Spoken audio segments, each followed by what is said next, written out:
Collection পারিও না। আরে কপাল, এ মাল কোনতে সংগ্রহ করে ফেলেছে আমার অত্যন্ত মহব্বতে। আশরাফি সাহেব সেই সিলেট থেকে চলে আসছে, বলেন আলহামদুলিল্লাহ। গজল হবে, কেরাত হবে, আজান হবে, আজান হবে। এ সময় যদিও কোনো উক্ত না, তবু আজান হবে ইনশাআল্লাহ। ফজরের আজান এখন দিয়ে তবে কেরাত হবে অত্যন্ত সুললিত কণ্ঠ। আমি কত ভালোবাসি, সাক্ষাৎ পাই না। আর ওনাকে দাম বাড়িয়ে গেছেন, আমরা গরিব মাদ্রাসা নিতেও পারি না, কি করবো। আপনারা যদি দাম না দেন সামনে বার পাবেন না, দাম দিয়েন সবাই রে। তো আলহামদুলিল্লাহ আছেন তো সবাই ইনশাআল্লাহ।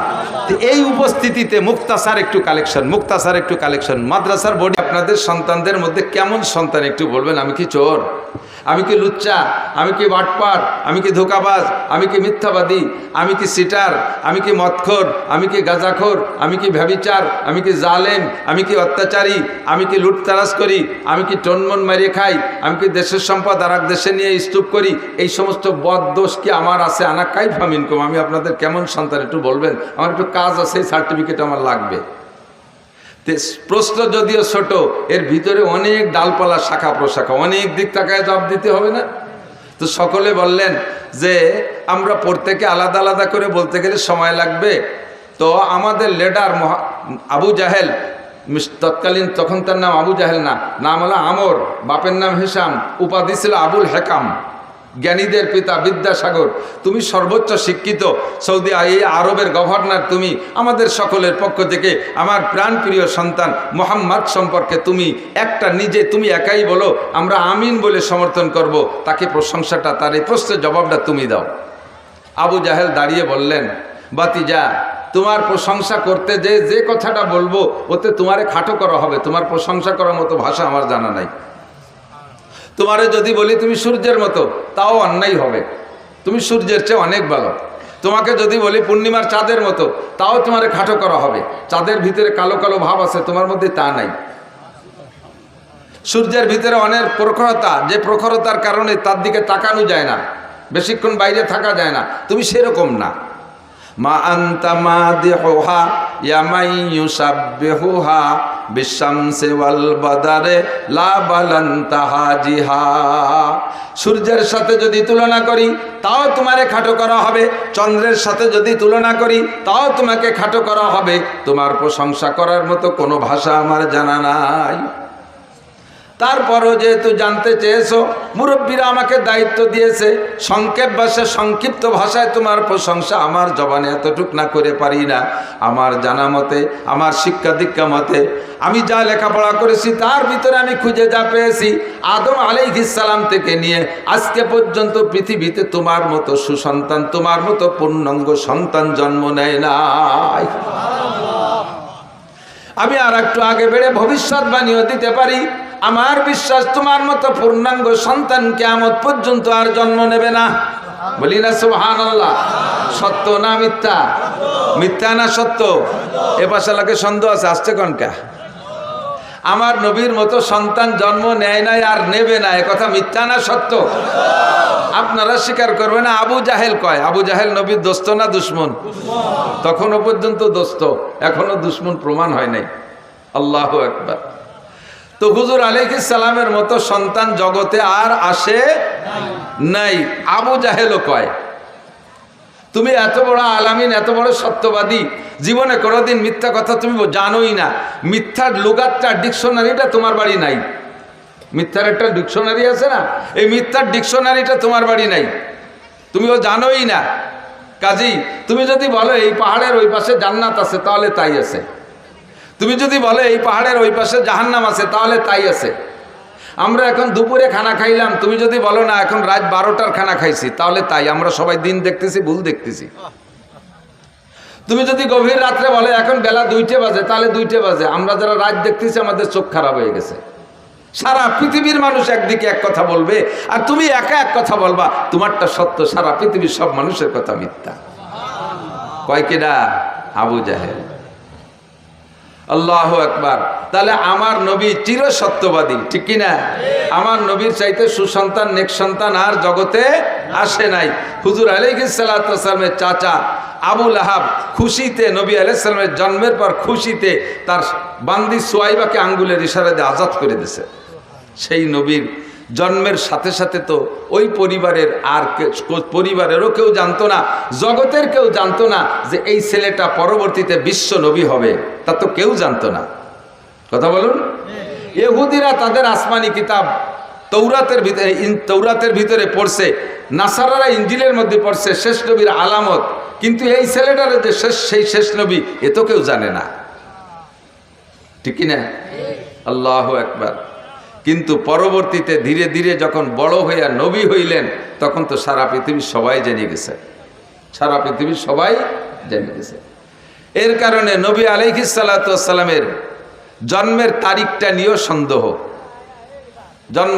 সে সময় তো আর জন্ম নিবন্ধন হতো না, আইডি কার্ড হতো না। হুজুর আলাইহিস সালাতু ওয়াস সালাম এত বড় নবী হবে পরিবারের সদস্য কেউ জানতেন না। আর বাপ হিসাব রাখবে, বাপ মারা গেছে, উনি মায়ের গর্ভে থাকতে। এর জন্য জন্ম তারিখ নিয়ে অনেক সন্দেহ আছে, আকপাস আছে, ইখতিলাফ মতানৈক্য আছে। বেশিরভাগ ঐতিহাসিকদের মতামত 8ই রবিউল আউয়াল নবী আলাইহিস সালামের জন্ম। তবে নবী পাকের ইন্তেকাল 12ই রবিউল আউয়াল, এর মধ্যে কোনো সন্দেহ নাই। এটা সেই সময় 16 লক্ষ সাহাবাত উপস্থিত, লক্ষ লক্ষ মানুষ শিক্ষিত সে সময় হুজুরের উপস্থিত, হুজুরের ইন্তেকালের সময়। আল্লাহু আকবার। এজন্য নবীর জন্মে যে কয়জন খুশি ছিল, নবীর ইন্তেকালে তার চাইতে হাজার হাজার গুণ বেশি মানুষ দুঃখিত। আর এখন 200 কোটি মুসলমান আমরা দুনিয়ায় আছি, আমার নবীর ইন্তেকালের খবরে আমরা সকলেই দুঃখিত।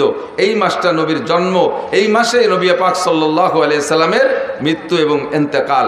শোক ও আনন্দ বিজড়িত মাসের শেষ দিকে এসে আল্লাহ পাক আমাদেরকে কিছু আলোচনা করা শোনার তৌফিক দান করেছেন, এর জন্য শুকর আদায় করি আলহামদুলিল্লাহ। আমরা লম্বা চওড়া করে সময় পাই না আলোচনা করতে। হুজুরের জন্ম বৃত্তান্ত আলোচনার নাম হলো মিলাদুন নবী। বলেন, জন্ম বৃত্তান্ত আলোচনার নাম কি? মিলাদুন নবী। তো আমরা মিলাদ পড়ি, শর্টে মিলাদ পড়ি, শর্টে মিলাদ পড়ি। একখান নতুন ঘর দিলি হুজুরকে ডেকে নিয়ে এসে মিলাদ পড়াইতে, দোকান দিলি হুজুরকে ডেকে নিয়ে এসে মিলাদ পড়াইতে, একটা গাড়ি কিনলে হুজুরকে দিয়ে দোয়া করাই, মিলাদ দেয়াই। এরপরে নতুন ফসল আসলে বাড়ি হুজুরকে দিয়ে মিলাদ দেয়, ইত্যাদি ইত্যাদি শুভ লগ্নে আমরা মিলাদ দেয়, মিলাদ দেই না? কিন্তু মিলাদ মানে হুজুরের জন্ম বৃত্তান্ত কিসসা। এই যতটুক টাইমের ভিতরে হুজুররা মিলাদ পড়িয়ে দেয়, ওতে কি হুজুরের গোটা জীবনী আলোচনা করা সম্ভব? আদৌ সম্ভব না। এটা হলো শর্ট মিলাদ। এটা কি মিলাদ? শর্ট মিলাদ। এটা শর্ট মিলাদ। যেমন সূরা ইউসুফ, ইউসুফ নামে একটা সূরা আছে না কোরআন শরীফের ভিতরে? সূরা ইউসুফ মোটামুটি লম্বা একটা সূরা, যার ভিতরে ইউসুফ আলাইহিস সালামের বিস্তার কাহিনী আছে। এই যুবকরা, ছাত্ররা সবাই লক্ষ্য করবে। ইউসুফ আলাইহিস সালামের লম্বা কিসসা, পূর্ণাঙ্গ একটা কিসসা আল্লাহ তাআলা এক জায়গা এক ইউসুফ আলাইহিস সালামের কিসসা ছাড়া আর কোনো কিসসা একভাবে বর্ণনা করেন নাই। যার কারণে কিসসাটা বয়ান করে আল্লাহও খুব পছন্দ করছেন কিসসাটা। শুরুতেই বলছে আহসানাল কাসাস, আমি তোমাদের সামনে উত্তম অনেক সুন্দর একটা কিসসা বর্ণনা করতে চাইতেছি। আহসানাল কাসাস, যত কিসসা আছে দুনিয়ায় এই সমস্ত কিসসার ভিতরে কিসসাটা অনেক সুন্দর। আল্লাহ বলে আলোচনা করলেন লম্বা কিসসা। এ যদি আমি বলি 4-5 দিন লাগবে আপনাদের শুনতে, এবং আয়াত ধরে ধরে কোরআন শরীফ দেখে দেখে তর্জমা করে। আরে আল্লাহ, কোরআন শরীফ দুটি এরপর পাও লাগতেছে যে কোরআন শরীফ দুটি নিয়ে যান। কিন্তু কোরআন এই সূরা ইউসুফের লম্বা সূরা ইউসুফের আলোচনার সার সংক্ষেপ একটা তাফসীর আছে, একেবারে 2 কথার ভিতরে। 2 কথার ভিতরে ইউসুফ আলাইহিস সালামের তাফসীর। ফার্সিতে কয় পীরে মর্দ, পেশারে বুদ, গমসুদ, বাজিয়াব। উলামায়ে কিরাম যারা তারা টের পাইছে। পীরে মর্দ, পেশারে বুদ, গমসুদ, বাজিয়াব। সূরা ইউসুফের কিসসা শেষ। কি কইল ফার্সিতে? কয় মিশরে এক বুড়ো ছিল, তার একটা ছেলে ছিল, কিছুদিন আড়াই গেল, পরে আবার ফিরে ভালো। বোঝেন নাই কথা? পুরো সূরা ইউসুফের সারাংশ এই 4 কথা। মিশরে এক বুড়ো ছিল, তার একটা ছেলে ছিল, মাঝে কিছুদিন হারাই গেল, শেষমেশ আবার ফিরে পাইল। এই না সূরা ইউসুফ? এলো শর্ট মিলাদ। আমরা দোকানপাটে বৈশা ওয়ালাম্মা তাম্মা হামলুহু ইত্যাদি কই একটা শর্ট মিলাদ পড়ি। মৌলিকভাবে নবী আলাইহিস সালাতু ওয়াস সালামের মিলাদ যদি পড়তে হয় তাহলে মাসের পর মাস লাগবে। আমার মনে হয় কমপক্ষে 30 বছর লাগবে। যদি আপনাদের মতো শ্রোতা বসে থাকেন আর আমার চাইতে ভালো কোনো মুফাসসির বসে, তাহলে 30 বছর লাগবে নবী আলাইহিস সালামের মিলাদ আর সিরাত আর আখলাক পড়তে। কারণ সিদ্দিক আয়েশা রাদিয়াল্লাহু তাআলা আনহাকে হযরত ওমর ইবনে খাত্তাব রাদিয়াল্লাহু তাআলা আনহু একবার জিজ্ঞাসা করেছেন, ইয়া উম্মুল মুমিনিন কাইফা কানা খুলুকু রাসূলিল্লাহি সাল্লাল্লাহু আলাইহি ওয়াসাল্লাম, ওমা আয়েশা তুমি বলতে পারো নবী আলাইহিস সালামের আখলাক, চরিত্র, সিরাত, স্বভাব, জন্ম ইত্যাদি সব মিলাইয়া নবী আলাইহিস সালামের স্বভাব চরিত্র কেমন ছিল? আয়েশার কাছে ওমর জিজ্ঞেস করে। বলেন কার কাছে? কে? আয়েশার কাছে ওমর জিজ্ঞেস করে। ওমর কে আর আয়েশা কে? ওমর ইসলাম গ্রহণ করেছে আয়েশা রাদিয়াল্লাহু তাআলা আনহার জন্মের 5 বছর আগে। আয়েশার জন্মের 5 বছর আগে ওমর মুসলমান। আয়েশার বয়স টোটাল যখন 18 তখন নবী ইন্তেকাল করেছেন, আর নবী নবুয়তি পার 23 বছর পরে ইন্তেকাল করেছেন। তাহলে আয়েশার বয়স জন্মের আগে 5 বছর আগে হযরত ওমর মুসলমান। এবং হযরত ওমর কি 3rd ক্লাস বা 200-500 নম্বরের সিরিয়ালের মুসলমান, নাকি রোল নাম্বার 1-2 এর মধ্যে আছে? 1-2 এর মধ্যে না, 1 নম্বর আবু বকর, 2 নম্বরে ওমর। এবং ওমর সম্পর্কে হুজুর বলেন, লাউ কানা বাদি নবিয়ান লাকানা ওমর, আমার ওমরকে আল্লাহ পাক কেমন যোগ্যতা দিয়েছে, আমার পরে যদি আল্লাহ পাক দুনিয়ায় কেউকে নবী বানানোর ইচ্ছা করতেন লাকানা ওমর, তাহলে আমার ওমরকে আল্লাহ নবী বানাইতেন। এত যোগ্য মানুষ, অর্ধ পৃথিবীর প্রেসিডেন্ট, শরিয়াত, মারেফাত, হাকিকাত, তরিকাত কোনো কিছু ওমরের জানতে বাকি ছিল না। সেই ওমর আয়েশার কাছে জিজ্ঞেস করে, ইয়া উম্মুল মুমিনিন কাইফা কানা খুলুকু রাসূলিল্লাহি সাল্লাল্লাহু আলাইহি ওয়াসাল্লাম, ওগো মা আয়েশা বলো তো নবী পাকের স্বভাব আর চরিত্র কেমন ছিল? সিদ্দিকা আয়েশা বলেন, হে খলিফাতুল মুসলিমিন, আপনি ইসলাম গ্রহণ করেছেন আমার জন্মের 5 বছর আগে। আমি 9 বছর বয়সে নবী পাকের ঘরে এসেছি মদিনায় আসার পরে। এই 9 বছরে নবী পাকের যা আমি জানছি তার চাইতে 1000 গুণ বেশি আপনি জানেন। নবীর সিরাত আর আখলাক সম্পর্কে আমার কাছে আপনার জিজ্ঞাসা করা এটা কেমন হবে? হযরত ওমর বলেন, আয়েশা রে, মানুষের স্বভাব দ্বিমুখী হয়। প্রায়টা মানুষের, অধিকাংশ মানুষের স্বভাব দ্বিমুখী হয়, 2 রকম হয়ে থাকে। এক শ্রেণীর মানুষ আছে বাড়ির ভিতরে যখন ঢোকে পুরুষ, কিছু পুরুষ আছে বাড়ি যখন যায় তখন একেবারে রয়্যাল বেঙ্গল টাইগার, বৌতি টাকাতে সাহস পায় না, ছেলে মেয়ে ভয়তে সব সিটে ভিটে এদিক ওদিক চলে যায়, বাঘের মতো ঢোকে, আছে না? আবার বাইরে যখন যায়, চার দোকানে যায় তো পোলা বালে থাপড়ায়, সে সময় জব দিতে পারে না। এরকম বাহাদুর আছে না? কিছু লোক আছে বাহিরে যখন যায়, বাইরের মানুষে তার দিকে তাকাইতে সাহস পায় না, বাঘের মতো চলাফেরা করে, এত গাম্ভীর্য নিয়ে। আবার বাড়ি গেলে বউতি চাপড়ায়, সে সময় ভিড়িও কথা করতে পারে না, আছে না? নাই কিছু লোক আছে বাইরে চার দোকানে যখন বসে, কে কি খাবা খাও, কে কি খাবা খাও, মিষ্টির দোকানে যে একের পর এক ডাকি ডেকে 3000, 5000, 10,000 টাকা মিষ্টির দোকানে উড়ে ফেলে। অথচ বাড়ি আব্বা ওষুধের টাকা চালি, সে সময় তোমার আর শাল পান নাই, মাছ কিনতে গেলে টাকা থাকে না, বাড়ির বাজার ঘাটে টাকা থাকে না, এইরকম দ্বিমুখী স্বভাব থাকে। তো আয়েশা নবী আলাইহিস সালামের বাইরের অবস্থাটা আমরা জানি, বাইরে হুজুর কেমন সেটা তো প্রশংসার শেষ নাই, বাইরেরটা জানি, কিন্তু ঘরোয়া অবস্থা কেমন এটা তোমার চাইতে ভালো কেউ জানে না। তো বাইরেরটা এবং ভিতরেরটা তবু উভয়টা তুমি জানো, নবীর সাথে সফরও করেছো তুমি, বাইরেও গিয়েছো, ভিতরেও জানো। কাজেই নবী পাকের সলিড সত্য চরিত্র যদি জানতে হয় তাহলে তোমার কাছ থেকে জানতে হবে। তুমি বলো মা কেমন ছিল? সিদ্দিকা আয়েশা বলতেছেন, ইয়া আমিরুল মুমিনিন আলা তাকরাউল কোরআন, খলিফাতুল মুসলিমিন আপনি কোরআন শরীফ পড়েন না? কোরআন শরীফ তো পড়ি, প্রায় তো সপ্তাহে 1-2 খতম দেই, তা কোরআন শরীফ পড়ে কি হবে? সিদ্দিকা আয়েশা বলতেছেন, কানা খুলুকুল কোরআন, কানা খুলুকুল কোরআন, 30 পারা কোরআন শরীফ যা বিশ্বনবী মুহাম্মদুর রাসূলুল্লাহ সাল্লাল্লাহু আলাইহি সাল্লামের গোটা জীবনীয়তা। কাজী যদি নবীর সিরাত আর আখলাক আর জীবন বৃত্তান্ত জানতে হয়, কোরআন শরীফকে শুরু থেকে শেষ পর্যন্ত পড়লেই বোঝা যাবে যে এইটা যেন বিশ্ব নবীর জীবনী পড়তেছে। এবার কোরআন শরীফকে 30 পারা যদি ভালো করে ব্যাখ্যা করে শুনাইতে হয় তাহলে 30 বছরের কম হয় না। সুন্দর করে যদি বলতে হয়, মোটামুটিভাবে যদি বলতে হয়, আর আমার মতো ছোট মানুষের দ্বারা তা সম্ভব না। আমার নবীর সিরাত, আখলাক, মিলাদ বিস্তারিত লম্বা চওড়া কিচ্ছা আমি একটা জায়গা থেকে আপনাদের একটু অল্প একটু বলবো, বিরক্ত হবেন নাকি?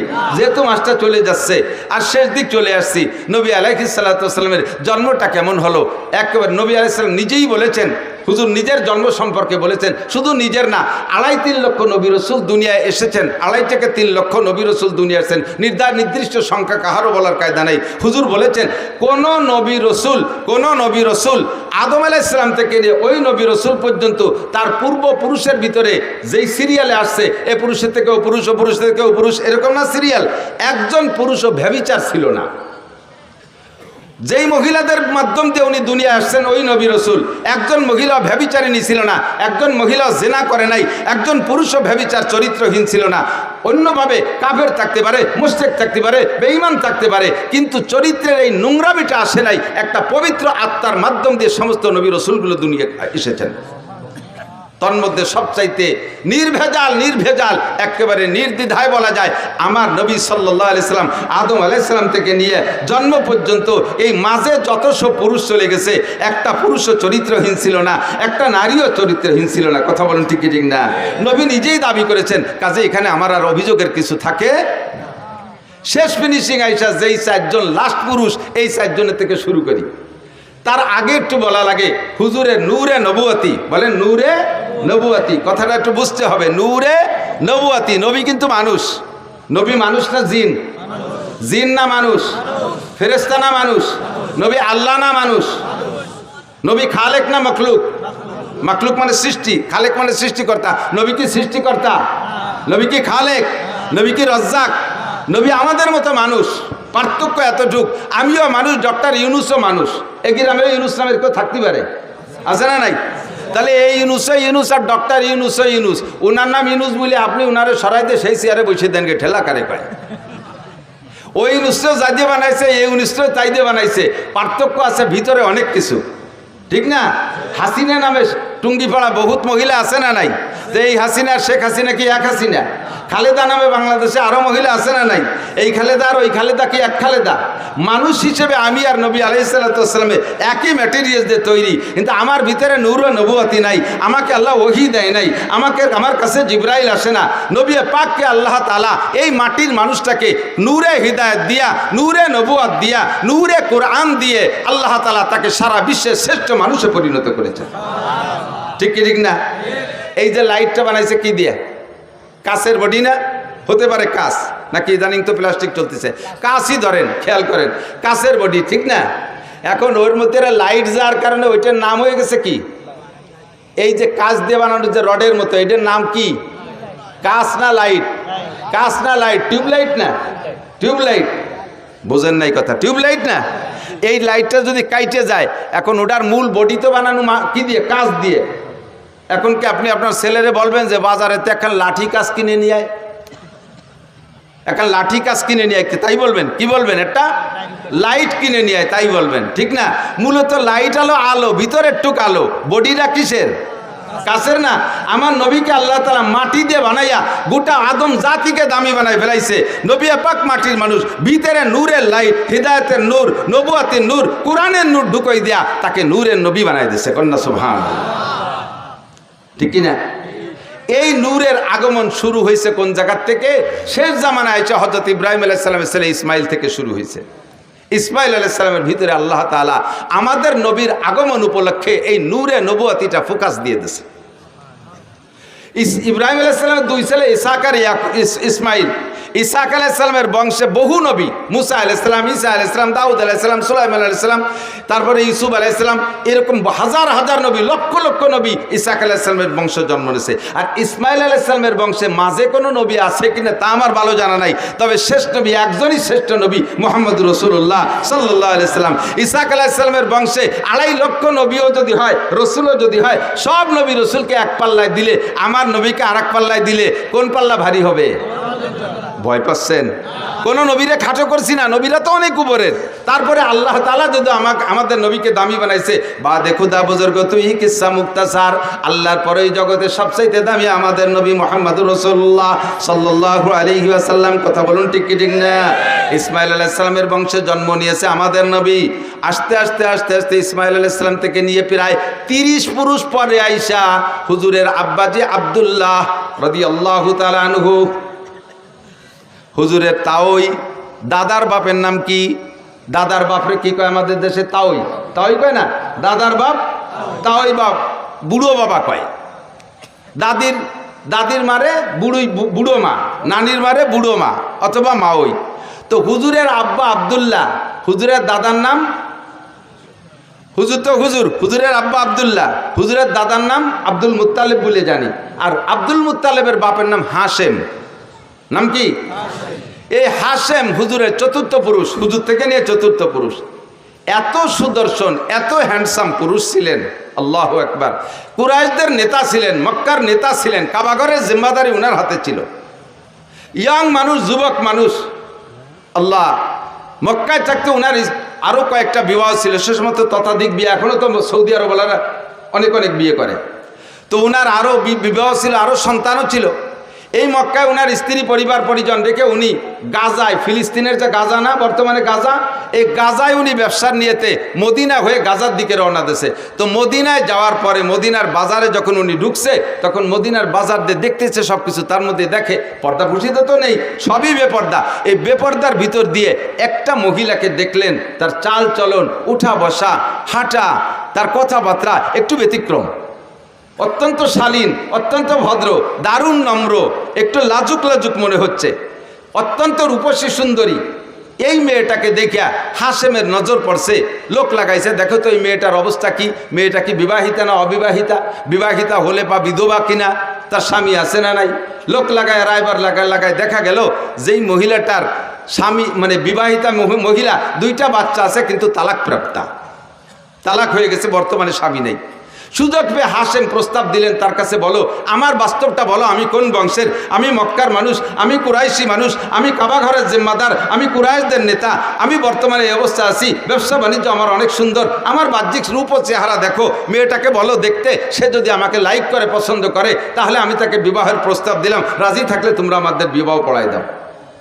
রায়বার যে সুন্দর করে বলার পরে মহিলা রাজি হয়ে গেছে, আচ্ছা ঠিক আছে আমি বিয়ে বলবো। যথারীতিতে বিয়ে হয়ে গেল।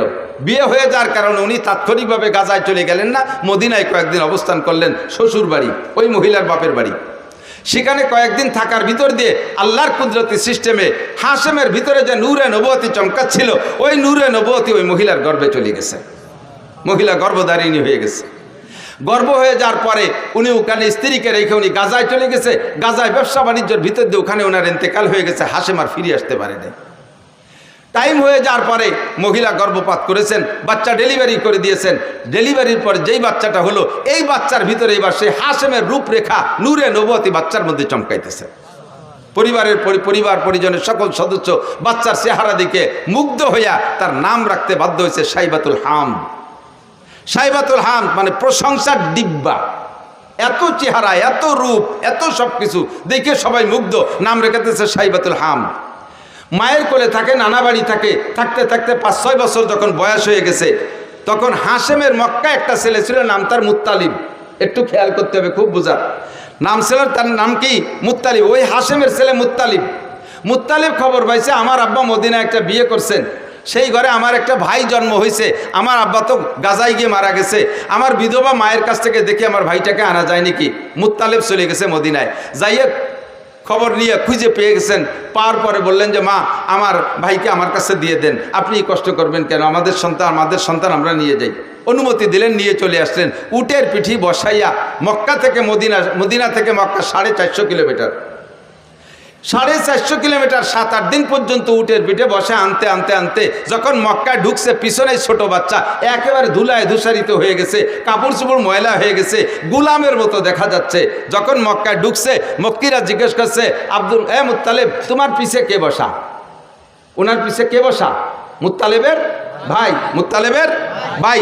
এখন যদি বলে পিছনে আমার ভাই বসা, তাহলে ওনার ইজ্জত যায়। যে গুলামের মতো একটা ময়লা নোংরা সিরা কাপড় বড়া পোলা, সে ওনার ভাই, এই বলে ওনার ইজ্জত যাবে বিদায়। উনি ভাই বলে পরিচয় না দিয়ে কয় হাজা আব্দি, এটা আমার গুলাম। তো গুলামের মালিক মুত্তালিব হলেন মালিক, আর এইটা হলো সাইবাতুল হামদ হলো গুলাম।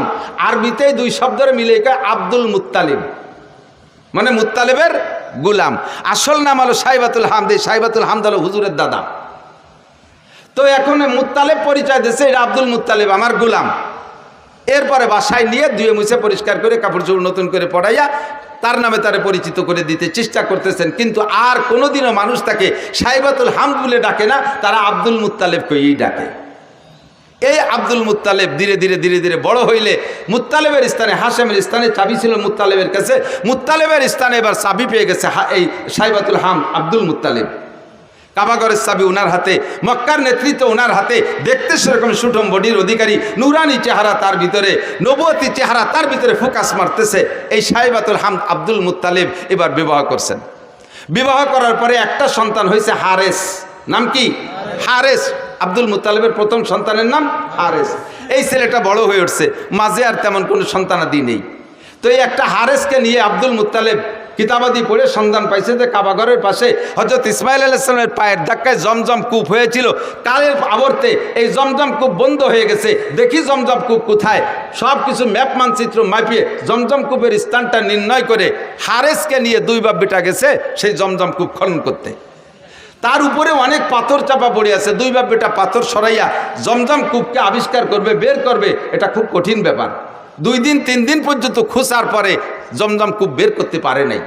একটা সন্তান, তো আমাদের দেশে সুখী সন্তান, এক সন্তানের আব্বা বহুত আছেন না? ছেলে হোক মেয়ে হোক কয়টা? একটা অথবা 1.5টা অথবা 2টা। 1.5টা মানে ঠ্যাং একখান নাই, হাত একখান নাই, আজ কোন পঙ্গু হয়েছে, আর একটা পুরো। সুখী সংসার এবার আমরা অত্যন্ত খুশি। একটা ছেলে একটা মেয়ে, জায়গা জমি বহুত কিছু আছে, ব্যবসা বাণিজ্য আছে, বড় আনন্দিত। তবে এক সন্তানের বাপ হওয়া অতটা সুখের বিষয় না। সময় সময় এক সন্তানের বাপ মহা বিপদেও পড়ে যায়। কথা কন না কেন?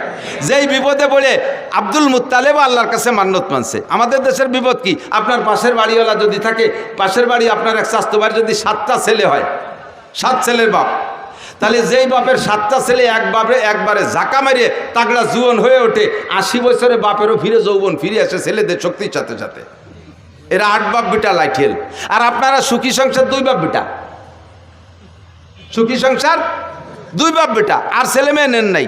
আর উনরা 8 বাপ বেটা, আটখানিক জায়গা নিয়ে পাশের বাড়ি এলাকার সাথে যদি গন্ডগোল লেগে যায়, 2 বাপ বেটা 8 বাপ বেটার সাথে যদি লাগে যায়, এই সুখী সংসার ওই 8 বাপ বেটার সাথে অসুখী সংসারের সাথে যদি পিঠে পিঠি লাগে, মায়ের কারা খাবে?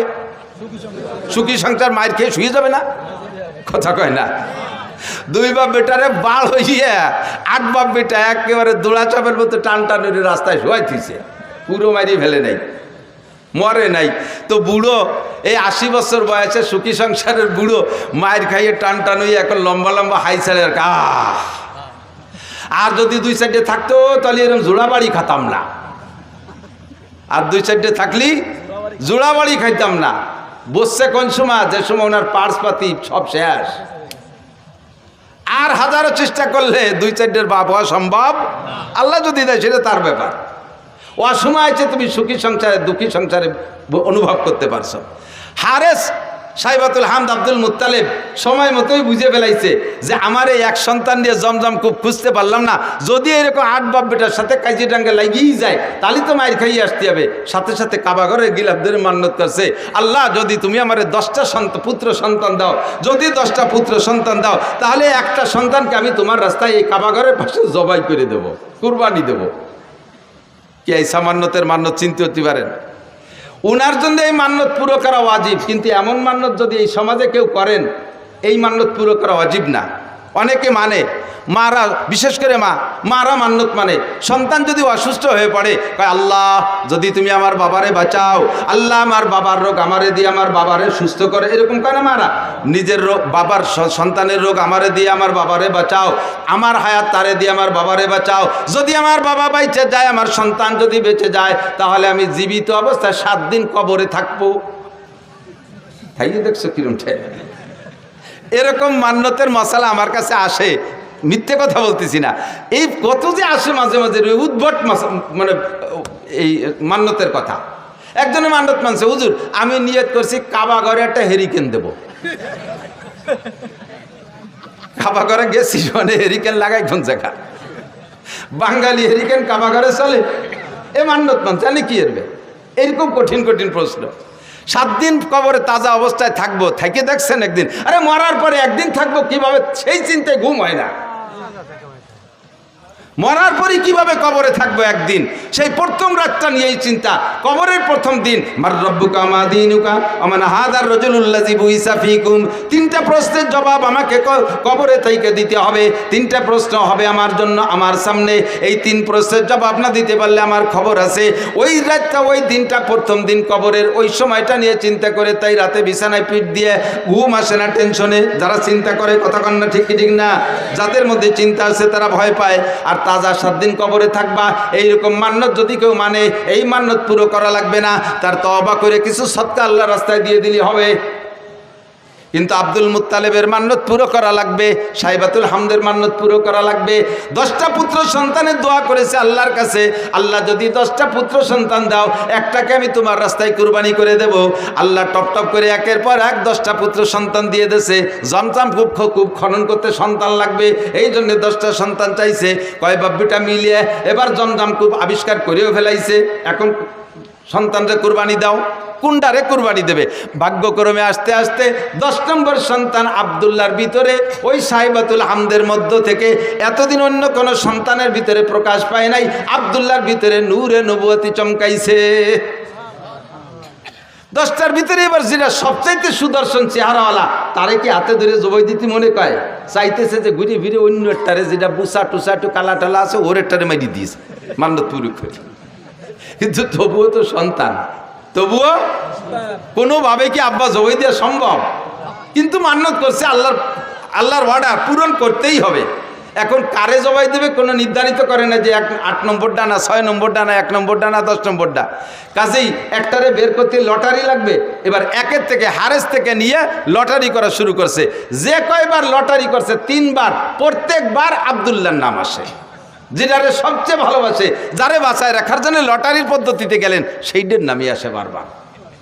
তো যেহেতু 3-4 বার বা প্রত্যেকবার লটারিতে ওই একই নামে আসে, এখন তারে তার বাঁচানোর উপায় নেই। তো বাবা জামা কাপড় পরে রেডিও, তোমারে জবাই দেই। আল্লাহর হুকুম, আল্লাহর মান্যত পুরো করতে হবে। বাস্তব কাজেই ছেলেও কোনো দ্বিমত না করে, জি আব্বা চলেন যাই। ছেলেকে নিয়ে গোটগাট করে রওনা দিয়েছে, কাবার পাশে নিয়ে তো জবাই করবে। তো আব্দুল্লাহর বোন, একেবারে উনার মায়ের পেটের যে বোনটা, এই বোনটা বারবার কাঁদতেছে, আব্বা তুমি দরকারে আমারে জবাই দাও, আমার ওই ভাইটারে জবাই দিও না। ও ভাইয়ের মধ্যে কিছু না কিছু আছে, ভাইয়ের ভিতরে অন্য কিছু থাকতে পারে। ভাইয়ের যে চেহারা, আব্বা হাজার হাজার মানুষ তার পাগল, তুমি আমার ভাইরে জবাই না দিয়ে আমারে জবাই দাও। বুনে কাঁদতেছে। কয় মা সেটা তো আসলো না লটারিতে, তোর নামও তো লটারিতে টানিয়ে দেখলাম, তাও তো আসে না, কি করব? তখন আব্বা একটা পদ্ধতি অবলম্বন করেন, যদি এসে যায় ভাগ্য পরিবর্তন হয়েও যেতে পারে। 10টা উটের সাথে আর আমার ভাই আব্দুল্লাহর সাথে একটা লটারি টানেন। 10টা উট আর আব্দুল্লাহ, দুইজনের মধ্যে লটারি টানেন। সেই সময় একজন মানুষকে যদি কেউকে যদি কেউ হত্যা করতো, একজন মানুষের জীবনের বিচার 10টা উট। সেই জন্য 10 উটের সাথে লটারি টানতে বলছে। তো 10 উটে লটারি টানছে, এ জায়গায় 10 উটের নামে লটারি আসে নাই, আব্দুল্লাহর নামে শিখেছে। কাব্বা তালি 20টায় টানেন, 20টে টানছে, তা আব্দুল্লাহর নাম। 30টায় টানেন, তা আব্দুল্লাহর নাম। 40টায় টানেন, তা আব্দুল্লাহর নাম। 90টায় টানেন, তাও আব্দুল্লাহর নাম। কয় যে মা আর বাঁচানো গেল না, আর কত টানবো? কয় যে আব্বা আর শেষবারের মতো 100 উটির সাথে একটা টান দিয়ে দেন। একদিকে 100 উট, আরেকদিকে আব্দুল্লাহ। এই 100 উট আর আব্দুল্লাহর ভিতরে লটারি টানলে এবার 100 উটের নামে লটারি আসছে। আব্দুল্লাহ বাইসে গেছে। বলেন আল্লাহু আকবার।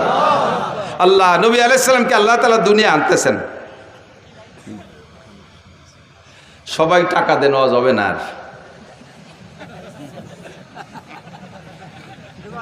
দোয়াই দেখছো, গাই দোয়াইছো কোনোদিন? না ফানাই দোয়ানো যায়? দইটা টান দিলি বান ছিঁড়ে যায়, দুধ বেরিয়ে।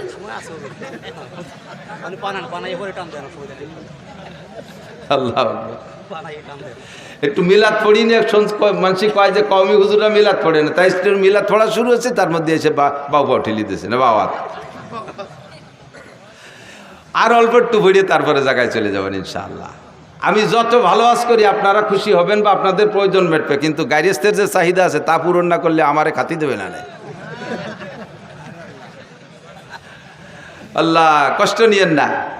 তো আব্দুল্লাহর জন্ম, আব্দুল্লাহ বেঁচে গেলেন 100 উটের বিনিময়ে। সেই থেকে বিচার হলো দিয়াত কয় রে, দিয়াত কয়, হদ দিয়াত। একজন মানুষকে মানুষ মারি ফেললে তার বিচার, তার যদি জান বাঁচাইতে হয় তাহলে 100 উট দিতে হবে, 100 উট বা সমমূল্য টাকা দিতে হবে। তাহলে একজন মানুষের হত্যার বিচার এই উটের সম্পদে অর্থের মাধ্যমে মীমাংসা হয়ে যাবে। সেই থেকে 100 উট জারি হয়ে গেছে। কোরআনের বিচারে এখনও তাই, সে বিচার হুজুরও জারি রাখছে যে একজন মানুষের হত্যার বিচার হবে 100 উট। তো খাজা আব্দুল্লাহ বেঁচে গেলেন। এবার আব্দুল্লাহর ভিতরে নূরে নবুয়তি চমকাইতেছে। যেদিকে যায় সেদিকে মানুষ আব্দুল্লাহর দিকে তাকায় থাকে, যেদিকে যায় সেদিকে নারীর আব্দুল্লাহর দিকে তাকায় থাকে। এবার এই করতে করতে ধীরে ধীরে আব্দুল্লাহর বয়স হয়ে গেছে, বিয়ের বয়স হয়ে গেছে। আব্দুল্লাহকে বিয়ে দেওয়ার জন্য আব্দুল্লাহর বাপ আরও সবাই মিলে চেষ্টা করতেছে, মাইয়ে খুঁজতেছে। খুঁজতে খুঁজতে আব্দে মুনাফের একটা মেয়েটা বড় রূপসী, মেয়েটির নাম আমেনা, মেয়েটির নাম আমেনা। এই রায়বারের মাধ্যমে ঘটকালি করে সেই বাড়ি বিবাহের উদ্দেশ্যে আব্দুল্লাহকে নিয়ে চলতেছে। পথিমধ্যে এক এহুদি মহিলা এই আব্দুল্লাহকে দেখা সকলের ভিতরে থেকে ডেকে একটু এদিকে আনছে। ভাই একটু এদিকে আসবেন, ডেকে নিয়ে গেছে। ভাই আপনাকে 100 উট দেবো, আপনি আমার সাথে একটু জীবন দেবেন, আমাকে আপনার বডিটা দেবেন, আপনার দেহটা আমাকে দেবেন 100 উটের বিনিময়ে, রাজি আছেন? আব্দুল্লাহ বলতেছে, সাবধান, আর কখনো ফার্দার এমন চরিত্র নষ্ট হওয়ার কথা বলবা না। আমি জীবনে কোনোদিন আমার চরিত্রে একটা তিল পরিমাণ দাগ লাগাইতে দেই নেই, আমার পূর্বপুরুষের ভিতরে এই বদনাম নাই, আর তুমি এমন নোংরা প্রস্তাব দিচ্ছ আমাকে। ধমক দেশে মহিলা ভয়তে কথা বলে নাই, কিন্তু মহিলার উদ্দেশ্য খারাপ ছিল না, তার উদ্দেশ্য অন্যভাবে ছিল ভালো। এবার আব্দুল্লাহ চলে গেছেন বিবাহের অনুষ্ঠানে, শ্বশুরবাড়ি চলে গেছে, বিয়ে হয়ে গেছে। আমেনাকে নিয়ে 3টি রাত সেখানে রাত যাপন করে তারপরে যখন ফিরে আসতেছে ওই ইহুদি মহিলার বাড়ির কাছে আসলে, এবার ইহুদি মহিলা আবারও আব্দুল্লাহকে ডেকে বলছে, ও ভাই এদিকে আসো, তুমি কোথায় গেছিলে? অমুক জায়গা গেছিলাম। কি কারণে? বিয়ে করতে গেছিলাম। বিয়ে করছেন? বলে জি করছি। স্ত্রীর সাথে রাত যাপন করেছেন? বলে জি তা করেছি। সব আপনার চেহারায় ফুটে উঠতেছে, যেই নূর নিয়ে আপনি এখান দিয়ে গিয়েছিলেন সেই নূর আর এখন এদিকে আসে নাই, আপনার সেই চেহারা নাই, আপনার সেই নূরানি চেহারা কোনো না কোনো নারীর গর্ভের ভিতরে রয়ে গেছে। যেই গর্ভের ভিতরে রয়ে গেছে সেই গর্ভের সন্তানটা মুহাম্মদুর রাসূলুল্লাহ সাল্লাল্লাহু আলাইহি ওয়াসাল্লাম, নবী পাকের মিলাদ। এরপরে মহিলা বলতেছে, আল্লাহে আমি আপনার সাথে চরিত্র নষ্ট করার কোনো প্রস্তাব দিয়েছিলাম না, আমি 100 উটের জন্য দিতে চেয়েছিলাম। আপনার ভিতরে আখিরি নবী মুহাম্মদুর রাসূলুল্লাহ সাল্লাল্লাহু আলাইহি ওয়াসাল্লামের নমুনা আমি দেখতেছিলাম। আমার মনে আশা ছিল যে সেই নূরটা আমার গর্ভে আসতো, আপনি যদি আমার সাথে বিবাহে রাজি হতেন তাহলে আমার দেন মোহরের দাবি ছেড়ে দিয়ে আপনাকে আমি 100 উট দিতাম ওই নূরটা আমার পেটে নেওয়ার জন্য। যেহেতু এখন অন্য জায়গায় চলে গেছে, এখন আপনাকে আমি একটি পয়সার বিনিময়েও আপনাকে আমি বিয়ে করতে রাজি না। আব্দুল্লাহ থেকে চলে গেছে আমিনার গর্ভে। সময় পুরিয়ে গেল, নবী আলাইহিস সালাতু ওয়াস সালামের জন্ম হবে। এই জন্মের কিছুদিন আগে হুজুরের আব্বাজি ব্যবসায় যে সেখানে ইন্তেকাল করেছেন। হুজুরের আব্বা আর আসেন নাই, মদিনার পথে ইন্তেকাল করেছেন। এরপরে নবী আলাইহিস সালামের জন্ম হলো। নবী আলাইহিস সালামের জন্ম যখন হয়, কেসরার সিংহাসনে পাথর লাগানো ছিল, যেই পাথরকে তারা পুজো করত, যেই পাথরকে শ্রদ্ধা করত, পাথর থেকে লাইট চমকাইতো। নবী আলাইহিস সালাতু ওয়াস সালামের জন্মের সাথে সাথে আরশে আজিমের মালিকের কুদরতি সিস্টেমে ওখান থেকে 14 খান পাথর খসে পড়ে গেছে। শিখা চিরন্তন নামে একটা আগুন জ্বালাইতে 1000 বছর পর্যন্ত। নবী আলাইহিস সালামের জন্মের সাথে সাথে এই 1000 বছরের যে শিখা চিরন্তন, যাকে অমুসলমানরা পূজা করত, ধম করে সঙ্গে সঙ্গে নিভে গেছে। আল্লাহু আকবার। আমার নবীর জন্ম হলো দুনিয়ায়, আসমান জমিন সব সুরভিত হলো, ফেরেশতারা নারায় তাকবীর দিচ্ছে, জিন্দা যারা টের পাইছে তারা সন্তুষ্ট খুশি হচ্ছে। এভাবে বিভিন্নভাবে নবী আলাইহিস সালাতু ওয়াস সালামের যে ভবিষ্যৎ উজ্জ্বল হবে এটা অনেকেই টের পাচ্ছে, বিশেষ করে ইহুদি আর নাসারারা। লম্বা কিসসা সবটুক বলা যাবে না। নবীর জন্ম হয়ে গেল। নবী আলাইহিস সালাম মায়ের গর্ভে যতদিন ছিলেন, আরে ভাই খেয়াল করেন, মায়ের গর্ভে থাকলে বাচ্চা মাতৃ গর্ভে থাকা অবস্থায় মায়ের একটু বিরক্ত লাগে না?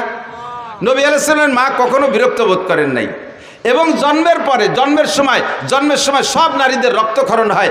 আমার নবীর জন্মের পরে নবীর মায়ের পেট থেকে কোনো রক্তক্ষরণ হয় না, কোনো নিফাসের রক্ত হয় নাই। বাচ্চাকে মায়ের পেট থেকে নাড়ি কেটে পৃথক করা লাগে, নবী আলাইহিস সালাম নাড়ি কাটা অবস্থায় জন্ম নিয়েছেন। বাচ্চারা একটু বড় হওয়ার পরে 6-7 বছরের ভিতরে খাতনা করাইতে হয়। কয় বছরের ভিতরে? 6 থেকে 7 বছরের মধ্যে খাতনা। আসলে বয়স কোনো লিমিটেড না, নিয়ম হলো পুত্র সন্তানদেরকে আমাদের মুসলমানদের সুন্নত হলো খাতনা করানো, ইব্রাহিম আলাইহিস সালামের সুন্নত। তা খাতনা করাইতে কোন বয়সে? মানুষের সামনে বাচ্চাটার প্যান্ট খুলতে গেলে, পরনের কাপড় খুলতে গেলে যখন লজ্জা বোধ করে, তার সেই লজ্জার টাইমের ভিতরে তার খাতনা করাই দিতে হয়। তো লজ্জা বোঝে কোন সময়? 2-3 বছরে লজ্জা বোঝে। 3-4 বছরের লজ্জা বোঝে, 5 থেকে 6-7-এর ভিতরে সে লজ্জা বোঝে মানুষের সামনে। এবার প্যান্ট খুলতে গেলে আমার ছেলেরা নিয়ে গেছে নদীর ঘাটে গোসল করতে, যে বললাম আব্বু তোমার শুকনো প্যান্টটা খুলিয়ে গোসল করো, সে সময় তার 6-7 বছর বয়স। ওরে আমি খোলার জন্য চেষ্টা, তুমি চিবিয়ে দূরে দাঁড়, না আমি বলবো না, আংটির মধ্যে ন্যাংটা হবো না। বুঝলাম যে ওর মুসলমানি দেওয়ার বয়স হয়েছে, এই বয়সের মধ্যে মুসলমানি দিতে হয়। যদি মশালা এইটাই হয় যে মানুষের সামনে শরমগা বের করতে যখন লজ্জা পায় ওই সময় তারে খতনা দিয়ে দিতে হয়, তাহলে আমাদের দেশের বর্তমান ছেলেদেরকে 20-22 বছরও মুসলমানি দেওয়া যায় না। কারণ 5-7 জন গোল হয়ে দাঁড়াইয়ে সেন্টে নিয়ে দাঁড়ায় পেশাব করে, একে অপরের শরমগা দেখে একটুও লজ্জা পায় না। রাস্তার পাশে দাঁড়াইয়ে চেনটানি দিয়ে আশাইল বাগান ভিজে দিচ্ছে, সেচ দিয়ে দিচ্ছে, একটুও লজ্জা পায় না। কাজেই তাদের আর মুসলমানের বয়স এখনো পর্যন্ত হয় না, তাই নাকি? আমার নবীকে কোন দুনিয়ার মানুষের সামনে তার শরমগা খুলবে না, বিদায় আল্লাহ তাআলা তাকে জন্ম থেকেই এটা হেফাজত করেছে। জন্মসূত্রে নবী খাতনা করা অবস্থায় জন্ম নিয়েছেন। যদি কেউ জন্মসূত্রে কোনো বাচ্চা খাতনা অবস্থায় জন্ম নেয়, আমাকে দেশে পিরির সুন্নত হয়েছে। কোনো পিরির কোনো সুন্নত আছে না, এটা কাজ সুন্নাত, নবীর সুন্নাত। নবী এইভাবে জন্ম নিয়েছিলেন, তোমার বাচ্চাটা সেভাবে জন্ম নিয়েছে। এটা বড় ভাগ্যবান সন্তান হতে পারে, একটু শুকর আদায় করি আলহামদুলিল্লাহ। আল্লাহু আকবার। এরপরে ধীরে ধীরে নবী বড় হইলেন। নবী পাক সাল্লাল্লাহু আলাইহি সাল্লাম যখন 3 মাস বয়স, সেই সময় ওই দেশের নারীদের প্রথা ছিল নিজেদের সন্তানদের দুধ নিজেরা খাওয়াইতো না, অন্য মহিলাকে পয়সা দিয়ে তাকে দিয়ে দুধ খাওয়াইতো। তো হুজুরের আব্বা নেই, হুজুরের গার্জিয়ান হুজুরের দাদা সাইবাতুল হামদ আব্দুল মুত্তালিব, হুজুরের চাচা খাজা আবু তালেব ইসের থেকে তায়েব থেকে, কবিলায় বনি সাদ থেকে, তায়েব থেকে এবছর গিয়েছি আলহামদুলিল্লাহ। হজের পরে উমরায় গিয়েছিলাম, আগে পরে কখনো যাইতে সুযোগ পাই নাই। কবিলায় বনি সাদ হালিমা সাদিয়ার বাড়ি দেখতে গেছিলাম। গড়বাড়ি নাই সে জায়গা, কিছু পাথর দিয়ে একটু নমুনা বানায় রাখছে যে এখানে হালিমা সাদিয়ার বাড়ি ছিল। ওর পাশেই কবিলায় বনি সাদ আছে, যেই বংশের মেয়ে উনি। তো দুর্বল গরিব মানুষ, একটা দুর্বল উট নিয়ে গেছে, হাঁটতে পারে নাই, উটেরও স্তন শুকিয়ে গেছে, উটের বাচ্চাও তার মায়ের দুধ পায় না। আর হালিমা সাদিও না খাওয়ার কারণে নিজের স্তন শুকিয়ে গেছে, ওনার একটা বাচ্চা আব্দুল্লাহ, সেও দুধ পায় না। এমতো অবস্থায় গেছে মদিনা মক্কায় একটা বাচ্চাকে কিনে এনে কিছু পয়সার বিনিময়ে তার একটু দুধ খাওয়াবে। হালিমার এই শারীরিক অবস্থা দেখা কোনো পয়সাওয়ালার বা ধনী মানুষ যারা, তারা কেউ নারে বাচ্চা দেয়নি, কেউ নাকে বাচ্চা দেয়নি, একেবারে খালি হাত। অন্যরা সবাই ধনী গণী দেখে দেখে নিয়ে গেছে। আল্লাহু আকবার। আর হালিমাকে কেউ দেয় নেই। লাস্টে হালিমা তার স্বামীকে বলতেছে, একেবারে খালি হাতে চলে যাওয়াটা অপমানই মনে হচ্ছে, আর ওই বাচ্চাটাও এতিম বলে তারও কেউ নেই পয়সা দিতে পারবে না, আমরাও যে অবস্থা বাচ্চাটারও সে অবস্থা, এই অভাবের মধ্যে দিয়ে ওইটি নিয়ে যাই, কেমন হয়? স্বামী একমত হলেন, ঠিক আছে নিয়ে যাও, ওইটি নিয়ে চলো। সেই বাচ্চাটা মোহাম্মদুর রাসূলুল্লাহকে খাজা আব্দুল মুত্তালিবের সাথে কন্ট্যাক্ট করে নিয়ে রওনা দিছে, নিয়ে মানে কোলে নেছে। কোলে নিয়ে আর সাথে সাথে হালিমার শুকনো দেহের ভিতরে, তার শুকনো স্তনের ভিতরে একেবারে থম ধরে দুধে ভরপুর হয়ে গেছে। বাচ্চাও খাইছে, নিজের বাচ্চাও খাইছে আব্দুল্লাহ, আর নবী পাকও পেট পুরে দুধ পান করছে। এর আগে 3 রাত পর্যন্ত আব্দুল্লাহ ঘুমোয় না দুধের অভাবে। উটের বাচ্চাটা ছটফট করতেছে দুধের অভাবে, উটের স্তনের দুধ নাই। হালিমা দুধ খাইলেই তো তার দুধ হবে। এখন হালিমা দুধ খাবে কোন জায়গা থেকে? সেই শুকনো স্তনওয়ালা উটটার থন সম্পূর্ণ দুধে ভরপুর হয়ে গেছে। উটের বাচ্চাও খাইছে, দোয়াইয়ে উন্ডাও খাইছে, আরামসে ঘুমাইছে। যেই উটটা হাঁটতে শক্তি পায় না, সেই উটের পিঠে সওয়ার হয়ে 3 জনে রওনা দিছে। শক্তিশালী সব উটকে পিছে ফেলাইয়া আমার নবীর উট সবচাইতে আগে চলে গেছে। 3 মাসে বাচ্চাকে নিয়ে চলে গেছে। যখন 2 বছর পুড়িয়ে গেছে, দুধ খাওয়ানোর মেয়াদ শেষ, এরপরে নিয়ে আসছে হালিমা আবার আমেনার কাছে, এনে বলতেছে, মা এই যে আপনার বাচ্চা। তা আমেনা বলতেছেন, বাচ্চাদেরকে মূল আদর্শ সামাজিকতা যদি শিখাইতে হয়, তাহলে মূল আদর্শ আর সামাজিকতা আছে গ্রাম অঞ্চলে। শহরে 12 ভেজালি মানুষ, শহরে 12 দেশের মানুষ, এ জায়গায় মূল আদর্শ খুঁজে পাওয়া যায় না। আদর্শ আসল ভাষা গ্রাম অঞ্চলে, মূল আদর্শ গ্রামে। কাজেই বাচ্চাটাকে আরও কয়দিন রাখেন, আরও কিছুদিন রাখলেন। 4 বছর যখন রাখছে, 4 বছরের ভিতরে ফাঁকে একবার আব্দুল্লাহ আর হুজুর 2 জন পাশে এক জায়গায় খেলাধুলা করতে গেছে। হালিমার ঘরের থেকে বেরোইয়া আমি সে জায়গাটাও দেখে আসছি আলহামদুলিল্লাহ। যে জায়গায় হুজুর আলাইহিস সালাম খেলাধুলা করতে গিয়েছিলেন, হঠাৎ করে 2 জন লোক আইসা, জিব্রাইল আর মিকাইল, মানুষের রূপ ধারণ করে, তসতুম মিনাজ যাহাব মুলাবাতুম মিনান নূর মিনাস সালজ, বরফওয়ালা নূরের পানি একটা পাত্রে, স্বর্ণের একটা পাত্রে আইনা রাইকা নবী আলাইহিস সালামকে ধরে চিৎ করে শোয়াইয়া হলকুম থেকে নাভি পর্যন্ত ফেরিয়ে ফেলাইছে। এই ফাড়া দেখা আব্দুল্লাহ দৌড়ে চলে গেছে, মার গো মা, 2 লোক আইসা আমার বাইরে বুক পড়ি ফেলাইছে, আমার বাইরে ফেলাই দিল। হালিমা আর তার স্বামী 2 জন পাগলের মতো দৌড়ে গেছে, যে দেখে যে নবী আলাইহিস সালাম পড়ে আছে। এর ভিতরে কাজ সারি চলে গেছে, অপারেশন হয়ে গেছে। বুক ফাইড়া কলিজা বের করে হাড় লাঞ্চ বের করে ওই পানি ঠান্ডা পানির মধ্যে ভিজাইয়া ভালো করে নাড়াচাড়া করে সুন্দর করে ধুয়ে মুছে পরিষ্কার করে কলিজার ভিতরে আরেকটা অপারেশন করছে, তার ভিতরে ছোট্ট একটা রক্তের টুকরা ছিল, ওইটারে বের করে ফেলেছে। এইটা হলো নফস, এই রক্তের টুকরাটা নফসকে বের করে দিয়ে পরিষ্কার করে ভিতরে সেট করে দিয়ে বুকটারে ডলা দিছে, সুন্দর করে সে আগের মতো হয়ে গেছে। হুজুর উঠে চুপ করে বসে আছেন। হালিমা এসে, বাপ কি হয়েছে আব্বু, তোমার কি হয়েছে? তো কাজে আমি তো দেখলাম দুইটা লোক আসলেন, এরপরে কি হয়েছে আমি তা কইতে পারি না। দেখে যে বুকের এখানে একটা দাগের মতো আছে। যা বলছে আব্দুল্লাহ তাই। 3 মাসের বাচ্চার ভিতরে কোনো ইনসাফি মিজাজ হতে পারে, কোনো যোগ্যতা হতে পারে? 3 মাসের বাচ্চা বিচার ন্যায় বিচার বোঝে?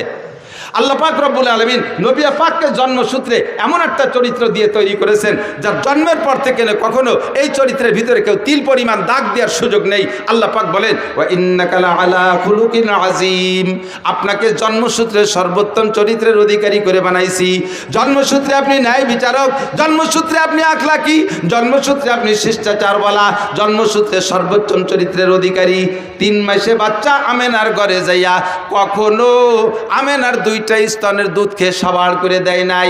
নবী তো ইচ্ছা করলে করতে পারতেন, আমার দাদা টাকা দেবে, আমি কেন একটা দুধ পান করব? 2টা দুধ পেট ভরে খেয়ে থাকলে তার ছেলে খাবে, নইলে খাবে না, আমি তো টাকার বিনিময়ে খাবো। আমার নবী ইনসাফি মিজাজে কখনো হালিমার 2টা স্তন খান নাই, সর্বদা একটা স্তন খেয়েছেন। এবং তা কোন স্তন খেয়েছেন? যতদিন দুধ পান করেছেন ততদিন ডান স্তনের দুধ পান করেছেন, কখনো বাম স্তনে চাটা দেয় নাই। বাম স্তনের দুধ হারাম তা না, কিন্তু নবী পাক যে ডানপন্থী নবী, ডানওয়ালাদের নবী, ডানকে নবী ভালোবাসেন, এর প্রমাণ জন্মের পর থেকে প্রমাণ করানোর জন্য আল্লাহ পাক নবী পাকের স্বভাব দিয়েছে জীবন ভরে ডান স্তনের দুধ খেয়েছেন, যতদিন দুধ খাইছেন। আর আব্দুল্লাহ বাম পাশেরটা খাইতেন। আল্লাহু আকবার।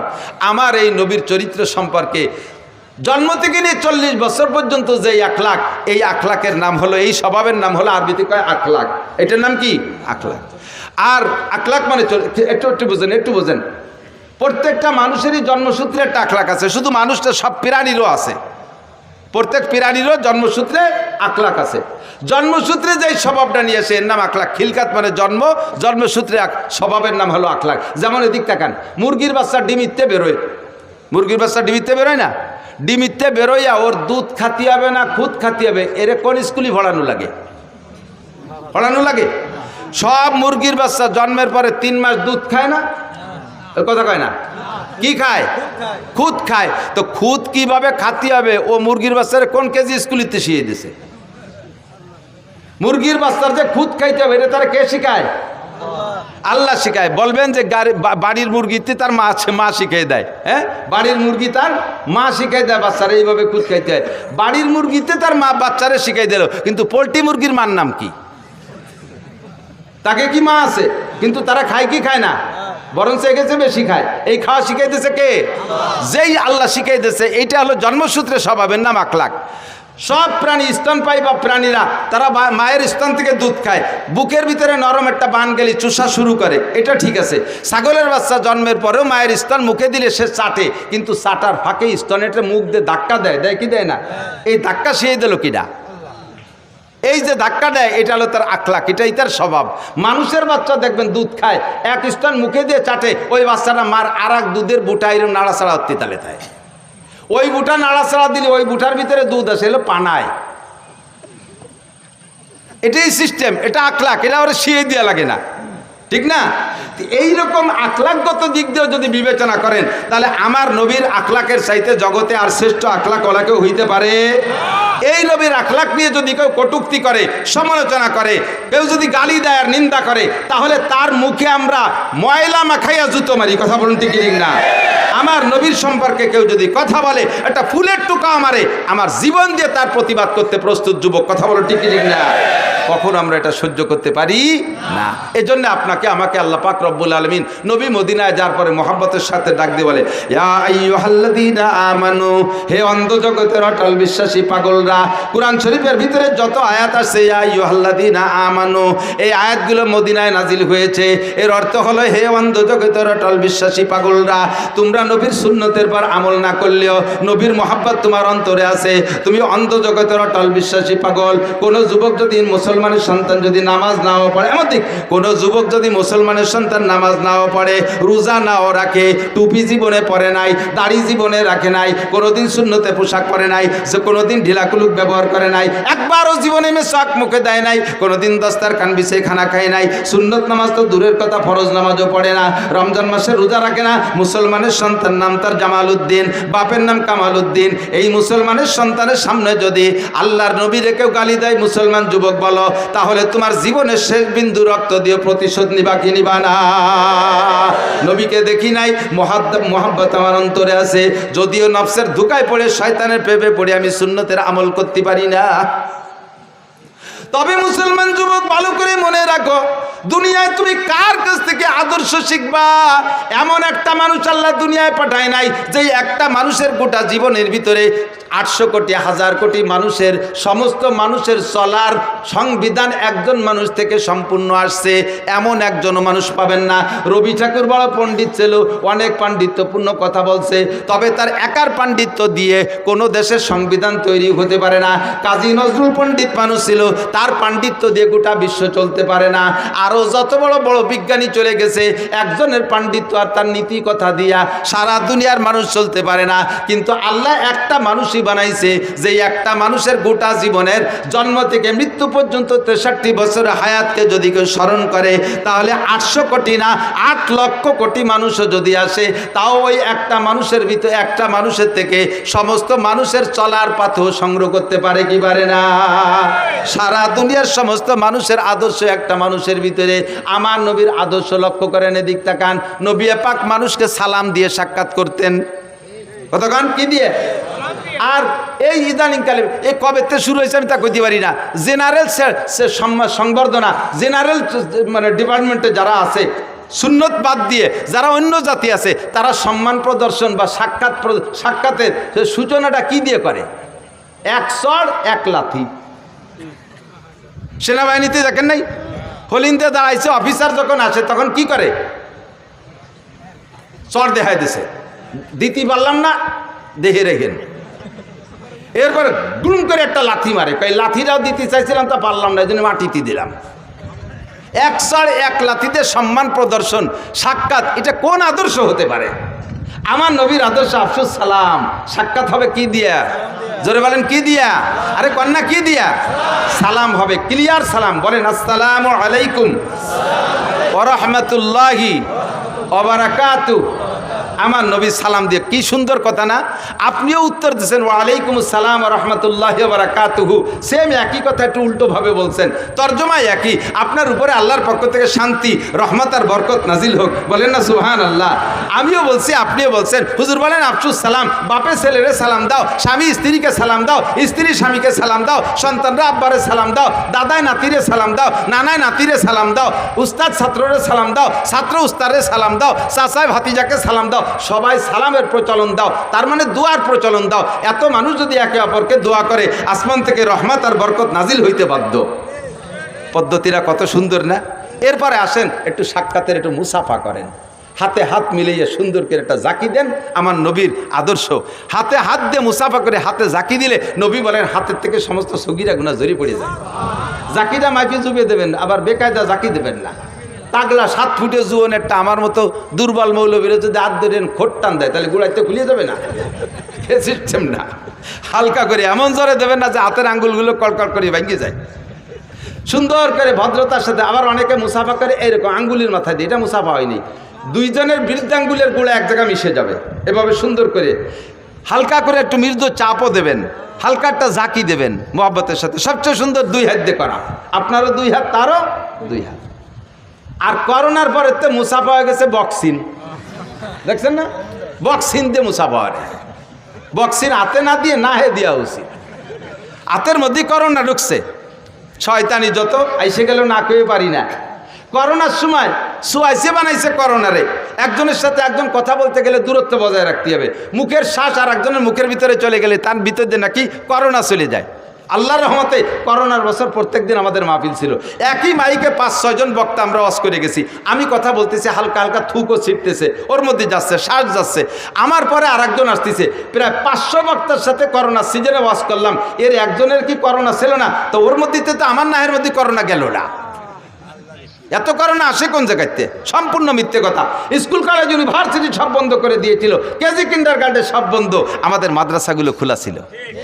আর মাদ্রাসা খোলা থাকার কারণে কেজি স্কুল প্রাইমারি বন্ধ হওয়ার কারণে ওই সময় ওরা তো যাইতে পারতেছে না, পোলাপান ঠেলিয়ে সব মাদ্রাসায় দিছে। বাড়ি থাকে স্কুলে 5-6 ঘন্টা থাকে, মা বাপ কিছুক্ষণ বিরত থাকে। আর স্কুল বন্ধ, সব বাড়ি থেকে, মা আটা আদাও চানাচুর খাবো, আব্বা আটা আদাও মামা খাবো, মা আটা আদাও বড় মামা খাবো, নানা খাবো দাদা খাবো। এই খাতি মার আসল সাহেব, বাপের পকেট শেষ, দায় ঠিক কয় দিয়ে আশেপাশে মাদ্রাসা খোলা আছে নাকি, এ তোর বাড়ি রেখে টিকতে পারতেছি না। দাইয়ে এসে মাদ্রাসায় দিয়েছে, মাদ্রাসা ওভারলোড হয়ে গেছে, মাদ্রাসার ঘরের জায়গা কম, ছাত্র বেশি, সুতি দেবো কোন জায়গায়, কিভাবে রাখবো? ইলিশ পাইলিং জেলখানার মতো ক্যাসিং দিয়ে ঠ্যাঙের মধ্যে পা উড়িয়ে দিয়ে একটার সাথে একটা মিশাই কাজ করে ঠাইসে পাড়াইয়ে গাদায় ছোঁয়াই তুইছি, একটা নাকের নিঃশ্বাস বেরোইয়া আর একটা নাক দিয়ে ডুয়ে পিছন দিয়ে বার হয়ে গেছে, তবু আল্লাহর মধ্যে করোনা হয়নি। কতক্ষণ ঠিক না? বয়তে যারা ডবল মাস ছুসি পড়ছো তারাই করোনায় মরছো। ইসলাম, আল্লাহ নবী বলেন ইসলামের মধ্যে সোয়াইছে বলতে কিছু নাই, ইসলামের মধ্যে লক্ষণ বলতে কিছুই নাই, সোয়াইছেও নাই, লক্ষণও নাই। রাতের বেলা লক্ষণ রে ভয় পায়, রাতের বেলা বুতুম পাখি ডাকে, আদওয়া হাম এরেকা হাম বুম, বুতুম পাখি ডাকলে ওই আরবে প্রথা ছিল, বিল্ডিংয়ের ঘরের উপরে ছাদের উপরে কুক কুক করে ডাকলে কার জন্য আগাফাদা হইবে না, রোগ ব্যাধি হবে, কই জন্য এরকম। এখনো গ্রামাঞ্চলে তো এই প্রথা চালু আছে, আদৌ বিশ্বাস করবেন না। সে ডাকতেছে রাতের বেলা, সে জিকির করে, কুক করে জিকির করে। আর আপনি যদি কন যে ও রোগ ব্যাধি ডেকে আনতেছে, তো ও জিকির করবে কি? আপনি তো না হেতেল যে ঘুমাইছেন, ও তো একটু জিকির করে। তাও যদি আপনার রোগ আনে তাহলে আনলি আনো। কাউরা বাড়ির মধ্যে ডাকতে গেছে, কি যেন দুঃসংবাদ দিয়ে গেল। তা কাউও বাড়ির মধ্যে ডাকতে কি করে কা করে ডাকছে না? তা কাউও কি কাকা ছাড়া আর কি কোরআন শরীফ পড়তে যাবে? তুমি মুসলমানের জীবনে আলহামদুলিল্লাহ পারো না, আর কাউরিতে কোরআন শরীফ পড়াচ্ছ। আর সে ডাকলি তোকে যদি গজব আসে তা আসুক, কিছু মনে করবে না, এগুলো কিছুই না, ফর নাথিং। ইসলাম যা বলতে চাইছি, এই সেই শেখে শুরু হয়েছে বক্সিং দে মুসাফা, এটা সম্পূর্ণ সুন্নতের খেলাফ। মুসাফা করবেন নিয়মতান্ত্রিক। এরপর একটু মোয়ানাকা, নবী পাককে ভালোবাসা বিনিময়, সিনার থেকে সিনার সাথে মোহাব্বত বিনিময় করা হয়, গলার সাথে গলা মিশন, আরবিতে কয় মোয়ানাকা। উনুকুন মানে গর্দান, দুইটা গর্দানকে মিলে নুকে বলা হয় মোয়ানাকা। এটা হবে সিস্টেম, প্রত্যেকের ডাইন পাশে একবার, প্রত্যেকের ডাইন পাশে আবার মুখস্থ করেন, মোয়ানাকা কয়বার, কুলাকুলি কয়বার, প্রত্যেকের ডাইন পাশে। আপনিও ডাইন আনবেন, আমিও ডাইন আনবো, তাহলে এক পাশ হবে, 3 পাশ না, এক পাশে গলা মিশিয়ে দেবেন, সুন্নাত। গলা মিশেবেন, পেট না। বুড়ি এত বড়, গলা মিশানো কত কঠিন না?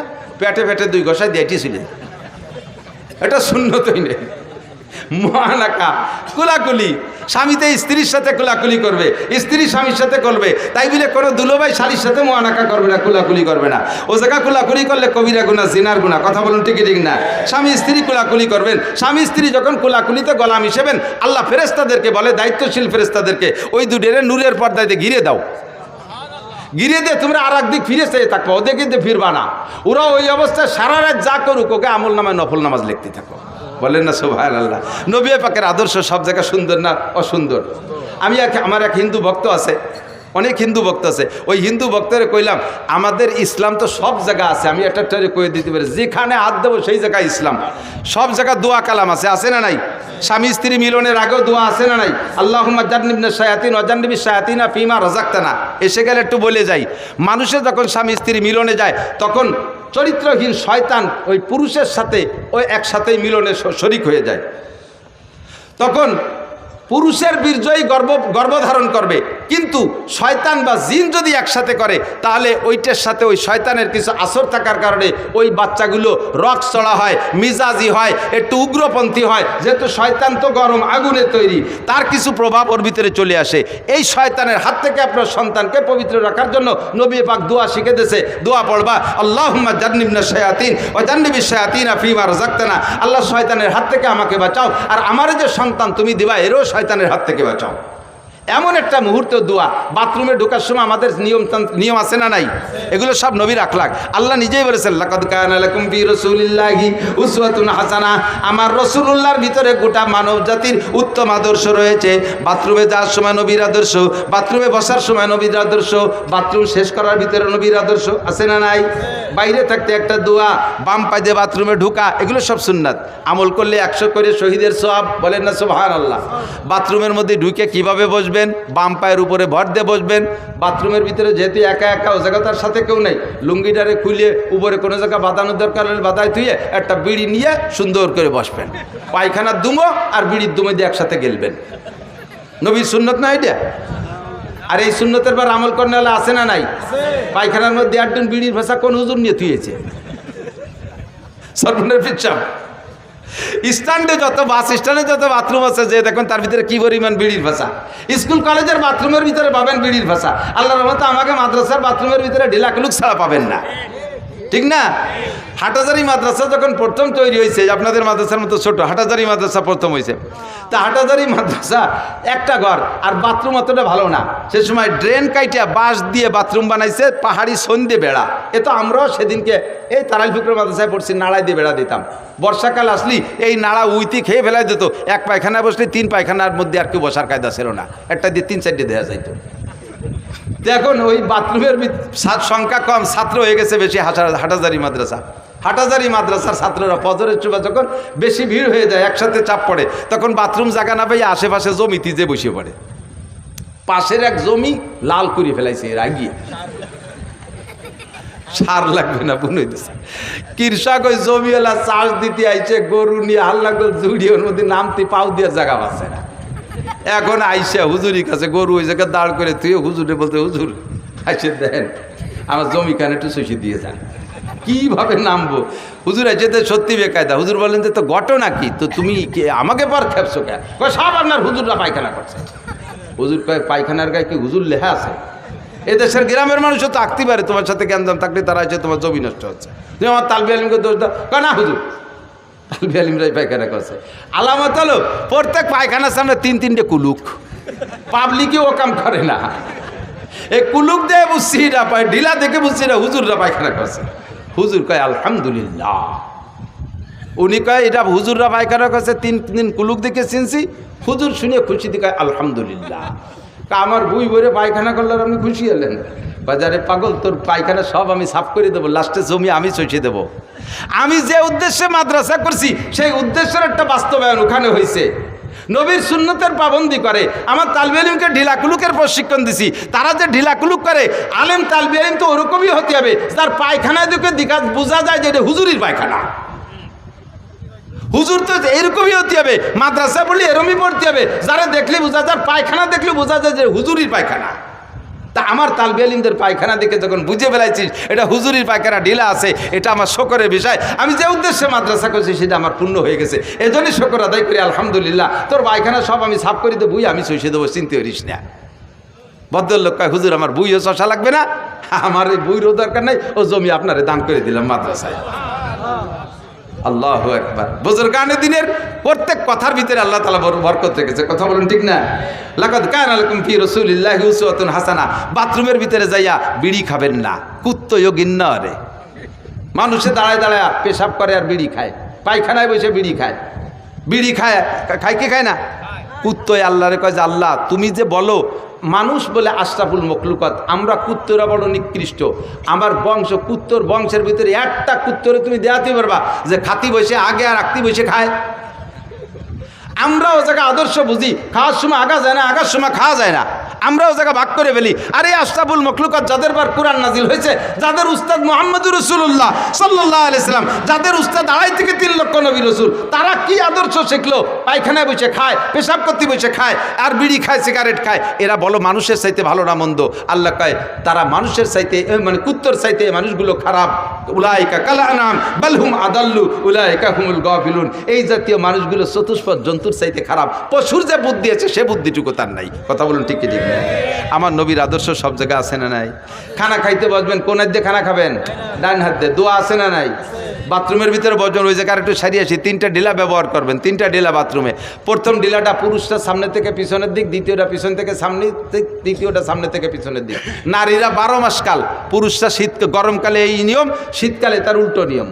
শীতকালে শরীর একটু তো ক্লোজ হয়ে আসে, এই জন্য শীতকালে প্রথম ডিলাটা পিছন থেকে সামনের দিক, দ্বিতীয়টা সামনে থেকে পিছনের দিক। আর নারীরা 12 মাস কাল, প্রথমটা সামনে থেকে পিছনের দিক, দ্বিতীয়টা পিছন থেকে সামনে, তৃতীয়টা সামনে থেকে পিছনে।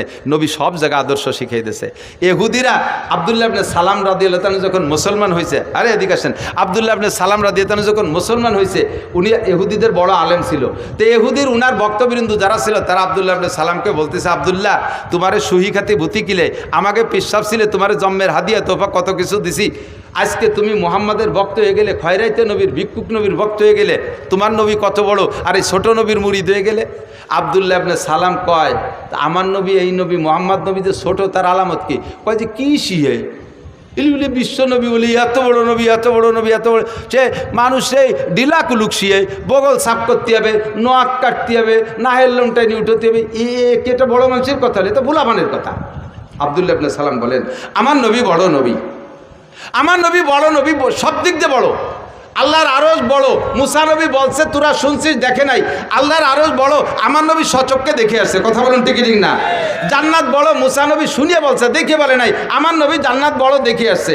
জাহান্নাম বড়, মুসা নবী শুনিয়ে বলছে, তাই তোরা জানিস, আমার নবী জাহান্নাম দেখে আসছে। 7টা আসমান অনেক বড়, মুসা নবী জিবরাইলের কাছ থেকে শুনে বলছে, তাই তোরা বলিস, আমার নবী 7টা আসমান একে একে দেখে আসছে। সিদরাতুল মুনতাহা অনেক বড়, মুসা নবী জিবরাইলের কাছ থেকে শুনে বলছে, তাই তোরা বলিস, আমার নবী সিদরাতুল মুনতাহা দেখে আসছে। যত বড় তাও আমার নবী বলে, যত ছোট তাও বলে। আর নবী মুসলিল ওয়ালিদিহি ওয়ালাদিহি, নবী হলেন সন্তানের জন্য আব্বার মতো। ইউআল্লিমুনা কুল্লা শাই, আব্বা যেমন সন্তানকে সব কিছু শিখায়, আমাদের নবীও সব কিছু শিখায়। হাত্তাল খেরা, এমনকি আমাদের পায়খানায় বসতে হবে কীভাবে তাও শিখায়, ডিলা কুলুক ধরতে হবে তাও কীভাবে তাও শিখায়। কথা বলুন ঠিক ঠিক না? আরে ভাই, পীর সাহেবের কাছে মুরিদ হয়েছেন 19 বছর, পীর সাহেবের কাছে মুরিদ হয়েছেন 19 বছর, খালি বছরে 2 বার যান আর আসেন, আর খান আর পিকনিক করে এটি চলে আসেন। আসার সময় কম্বল টম্বল, রুমাল টুমাল, কিছু পাগড়ি পুগড়ি কিনে নিয়ে আসেন। বাকি পীর সাহেব 19 বছরে আপনার 19টা নামাজ ভাঙ্গার কারণ শিখাই নাই, 13টা নামাজের ফরজ শিখাই নাই, 14টা নামাজের ওয়াজিব শিখাই নাই, 28টা নামাজের সুন্নতে মুআক্কাদা তা আপনারা শিখাই নাই, অজুর ফরজ 4টি, গোসলের ফরজ 3টি, তায়াম্মুমের ফরজ 3টি শিখাই নাই, অজু ভাঙ্গার কারণ 7টা তা আপনারা শিখাই নাই। আল্লাহু আকবার। নবী আলা প্রশিক্ষণ দাওয়াত ও তবলিগের মধ্যে আছে, মাত্র 3 দিন 5 দিন 7 দিন 10 দিন একটা চিল্লা লাগাইলে তবলিগের ভিতরে নবী আলাইহিস সালাম যেমন সাহাবা ইকরামদেরকে হাতে ধরে এগুলো শিক্ষা দিয়েছে, তবলিগের মধ্যে এগুলো শিক্ষা আছে না নাই? একটু জোরে বলেন, আছে না নাই? আপনি আমলিগ করেন, বিএনপি করেন, জামাত করেন, জাতীয় পার্টি করেন, এটা আপনার রাজনৈতিক ফাংশন, সে জায়গায় আমি হাত দিচ্ছি না। বাকি তবলিগের ভিতরে এরকম হাতে ধরে শিক্ষা আছে না নাই? এটা নবীওয়ালা শিক্ষা। লাকাদ কানা লাকুম ফি রাসূলিল্লাহি উসওয়াতুন হাসানাহ। নবী পাক মক্কায় ছিলেন, হযরত দারে আরকাম রাদিয়াল্লাহু তাআলা আনহুর বাড়ি মাদ্রাসা ছিল। ওই জায়গা 40-42 জন সাহাবাকে নিয়ে হুজুর পড়াইতেন। এই দারে আরকামে থাকা অবস্থা হযরত ওমর রাদিয়াল্লাহু তাআলা ইসলাম গ্রহণ করছে। মক্কা থেকে মদিনায় হিজরত করে যাওয়ার পরে হুজুরের মাদ্রাসা ছিল মসজিদে নববী। মাদ্রাসার নাম কি? আল্লাহু আকবার। উম্মত কত বড় চালাক, যখন শুনছে মাদ্রাসার নাম আর আগেতে একটু কালেকশনে সোয়াই দিয়ে তুইছি, টের পাইছে আর মনে মাদ্রাসার দিকে চলে যাবে। কাজেই চল ওয়াজ শেষ, ওয়াজ তো আগেই সামনেই রয়েছে, মাঝে এইটুকু এসে গেছে, তাই বলি এটা নবীর আখলাক না? একটু বলেন, আদর্শ মানুষ, আহা খেয়াল করে না, আহা খেয়াল করেন, আমার দিক অ্যাটেনশন, খেয়াল করছেন? আদর্শবান মানুষ কাকে বলে বলেন তো? চুরি যে করে সে আদর্শবান না? চোর আদর্শ? ডাকাত আদর্শবান? লুচ্চ, মদখোর, গাঁজাখোর, অ্যাবা ফেন্সিডিল, হিরোইনখোর, সুদখোর, ঘুষখোর, টোন মারে, মন মারে, রাস্তা মারে, খাল মারে, বিজিএফ কার্ড মারে, এরা আদর্শবান মানুষ? দেশের টাকা বস্তা বইরে বইরে নিয়ে কানাডারে বিল্ডিং বানায় দেয়। কালারা ভাত পায় না কানাডারে, কানাডা আছে না, দেশের নাম কানাডা, কানাডা, কোটি কোটিকে কানাডা। বাংলাদেশের লাগে টাকা নিয়ে কানাডা বিল্ডিং বানায়। এ কাজ কি ভালো না মন্দ? এটা মন্দ না ভালো? এই কাম যারা করছে তারা আদর্শ মানুষ না অনাদর্শের মানুষ? সব অনাদর্শবান মানুষ। কথা বলুন ঠিক ঠিক না? এই দোষগুলো মুক্ত যে মানুষগুলো, সেই মানুষগুলো আদর্শবান মানুষ। ঠিক তো? কথা কয় না? আল্লাহর কসম দিয়ে বলবো, এই দোষের একটা দোষও আমাদের মাদ্রাসার কোরআন পড়নেওয়ালা আলেম তালেম দেয়াল বিলিম ছাত্রদের মধ্যে পাবেন না। ঠিক না? যারা এই বড় বড় মোটা মোটা তাকে মারিয়ে গেছে তারা কোন মাদ্রাসার ছাত্র? হাটাজারি, পটিয়া, বাবুনগর, জিরি, নাজিরাট, লালবাগ, ফরিদাবাদ, মালিবাগ, যাত্রাবাড়ি, গহরডাঙ্গা, শামসুল উলুম, কাসেমুল উলুম, দারুল উলুম, তারাইল বুকরা, খুলনা দারুল উলুম, দেওবান, নিউটাউন, করাচি, এরা কোন মাদ্রাসার ছাত্ররা? এই সব আকামগুলো করছে যারা, তারা করছে। আমি সে শিক্ষার সমালোচনা করতেছি না, ওই জায়গায় শিক্ষিত হইয়া ওই বিশ্ববিদ্যালয় পড়িয়ে আমার গোপালগঞ্জের বর্তমান ডিসি বিসিএস পাস করে চাকরিতে জয়েন্টের আগে পাকিস্তান 3 চিল্লা দিছে। কয়েকদিন আগে ডিসি স্যারের বাড়ি আমাদের 10 জন হুজুরের বাসায় দাওয়াত খাওয়াইছে, দস্তারখান বিছে খানা খাওয়াইছে। এত বড় সুন্নতি দাড়ি। ফজরের নামাজ পড়ে আপনাদের মহারাজপুর মসজিদ মাদ্রাসার মসজিদে একদিন এসে ফজরের নামাজ পড়ছে। যে লোকটা গোপালগঞ্জ থেকে গাড়ি চালায় মহারাজপুর ফজর পড়ে, ওই লোকটা নিশ্চয়ই তাহাজ্জুদ পড়ে রওনা দিয়েছে। উনিও বিশ্ববিদ্যালয়ের ছাত্র। হাদ্দ গো জম্বুরে খুরদাজে কে ফুল যাইকে সাদার নাই সোজা দে গারাসল হার্দ গো আহু গিয়া করদন্দ আব জিয়ে কে সরগিনো দে গরমিশকো নাব। একই জঙ্গলের থেকে 2টা হরিণে ঘাস খায়, ঘাস পাতা খায়। একই জঙ্গলের থেকে একটা হরিণের পেট থেকে শুধু পায়খানা বের হয়, আর একটা হরিণের পেটে মৃগনাভি কস্তুরী হয়।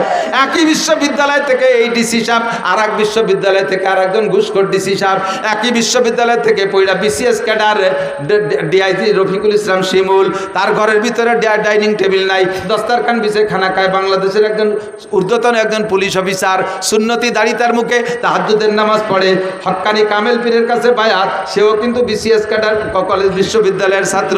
আর ওই বিশ্ববিদ্যালয় থেকে পড়ে আর একজন পুলিশ এসপি, সে কুষ্টিয়ার যখন ডিউটি করে কুষ্টিয়া পুলিশ লাইনে, সেই সময় কয় আমার এই মৌলবেদিকে দেখলে আমার গায়ে জ্বালা ধরে, আমার জানাজার নামাজ আমি নিজেই পড়াতে পারি। কিছু ওজে নেই ওর, জানাজা বলে ওই পড়াতে পারে। তা কি মরার আগে ভরবি না পরে ভরবি? গাদা কত বড় আনাড়ি, কত বড় নির্বোধ, তার জানাজার নামাজ বলে সেই পড়াতে পারে। একই বিশ্ববিদ্যালয়ে একই জঙ্গলের গাছপাতা খাইয়া একটার ফেরদে মৃগনাভি আর একটার ফেরদে পাহের বড়ি বেরিয়ে তালে ছাগলের নেদি। কতক্ষণ ঠিক না? সাবধান। তবে আল্লাহর রহমতে আমাদের এখান থেকে যারা মানুষ হচ্ছে, একটা মানুষ আপনাদের গালি দেয় না, একটা আলেম আপনাদের গালি দেয় না, অকথ্য ভাষায় শক্ত কথা বলে না, আপনাদেরকে দেখলে সালাম দেয়, আপনাদেরকে শ্রদ্ধা করে কি করে না? করে না? বিয়াদবি করে? ওলামায়ে কিরাম বিয়াদবি করে না। খেপালি পারা শেষ সময় তো দায় ঠাইয়া একজনে কয় সন্ন্যাসীকে রাগ নাই, পিছন দিয়ে যাই কুঞ্চি দিয়ে এরকম সন্ন্যাসীর লুঙ্গিটা উজলই ফেলতেছে। একবার উজলইছে, রাগ সন্ন্যাসীর রাগ অতি নিষেধ, এই জন্য রাগ হই নেই। 2বার উজলই ফেলাইছে, 3 নম্বর আবার উজলইছে। কারণ দিয়ে এইভাবে যদি পিছন দিয়ে লুকুঞ্চি দিয়ে বাতাইও খালি ভাষা উজলতি তাহলে তাই এই সন্ন্যাসী কতক্ষণ সন্ন্যাসী থাকতে পারে? জীবন ভরে আমাকে রাজাকার, মৌলবাদ, তালেবান, জঙ্গি মঙ্গি কইয়া পিছনের কাপড় উজলতি থাকবেন, একবার কি একটা ষাটি দিতে পারি যে? খেপাইয়েন না, ষাটি করবো না। আদর্শের কারখানা মাদ্রাসা, মহিলা মাদ্রাসায় আজ থেকে মহিলা মাদ্রাসা শুরু হয়েছে বাংলাদেশে বেশি দিন আগে না। মহিলা মাদ্রাসা শুরু হওয়ার আগে 100% মেয়েদের কোরআন শরীফ পড়া অশুদ্ধ ছিল। এখন মহিলা মাদ্রাসার মাধ্যম দিয়ে হাজার হাজার মেয়েরা মুহাদ্দিস অভিহিকওয়ালা হাদ্দাসানা পড়াইতে শিখে গেছে। মহিলাদের কোরআন শরীফ শুনলে আপনি আশ্চর্য হবেন, ওদের ব্রেন ভালো, মাত্র 1-1.5 বছরের মধ্যে হাফেজ হয়ে যাচ্ছে। আল্লাহু আকবার। আগে বোরকা পরতো, সে আগে একেবারে আগের মা বোনরা তো একটু ব্যতিক্রম ছিল, তারা তো খাস পর্দা করতো। মাঝে একটা টাইম এসে গেছিল বোরকার নামে ফ্যাশন, মশারি দিয়ে বোরকা বানায়। মশারির মধ্যে দাঁড়ালি পারা সবটা দেওয়া যায় না, তো মশারি দিয়ে বোরকা বানালি কি পর্দা হয়? হয়তো তোরে বাগাইনি মশারিতে মশাই কামড়াবে না, মশারিটা নাইছে গায়ে, দো পাইয়ে গাঁজা খা, মশার কামড়িতে বাঁচতে পারবি না। এই অনাদর্শ কুআদর্শ এগুলো বিলুপ্ত হয়েছে আল্লাহর রহমতে মহিলা কওমি মাদ্রাসার ওসিলায়। ঠিক না? মহিলা মাদ্রাসার ওসিলায় আদর্শ শরীয়ত সম্মত পর্দার বোরকা মা বোনরা শিখে গেছে, মহিলারা কোরআন শরীফ পড়া শিখছে। আল্লাহু আকবার। ও দোস্ত, আগে এত মাদ্রাসা ছিল না, আল্লাহর রহমতে মাদ্রাসা বাড়ছে, আলেম ওলামা বাড়ছে। নবী পাক মসজিদে নববীতে মাদ্রাসা বানাইছে, ছাত্র ছিল 460 জন। আরে বলেন এদিক তাকান, নবী পাকের মাদ্রাসার ছাত্র কয়জন? 460 জন। ছাত্র কিরা জানেন? জামাল কামাল, লালটু বল্টু, জুয়েল টেল, টুলু লুলু এগুলো না, আবু বকর, উমর, উসমান, আলী, তলহা, জুবায়ের, বেলাল, আম্মার, সোহেব, আবু হুরায়রা, আব্দুর রহমান ইবনে আবু বকর, আব্দুল্লাহ ইবনে ওমর, আব্দুল্লাহ ইবনে আব্বাস, তারপরে সালমান ফারসি, আব্দুল্লাহ ইবনে সালাম রাদিয়াল্লাহু তাআলা আনহুম, আবু হুরায়রা, এই জলিলুল কদর 460 জন ছাত্র নবী পাকের ছাত্র ছিলেন, মসজিদে নববীর ছাত্র তারা।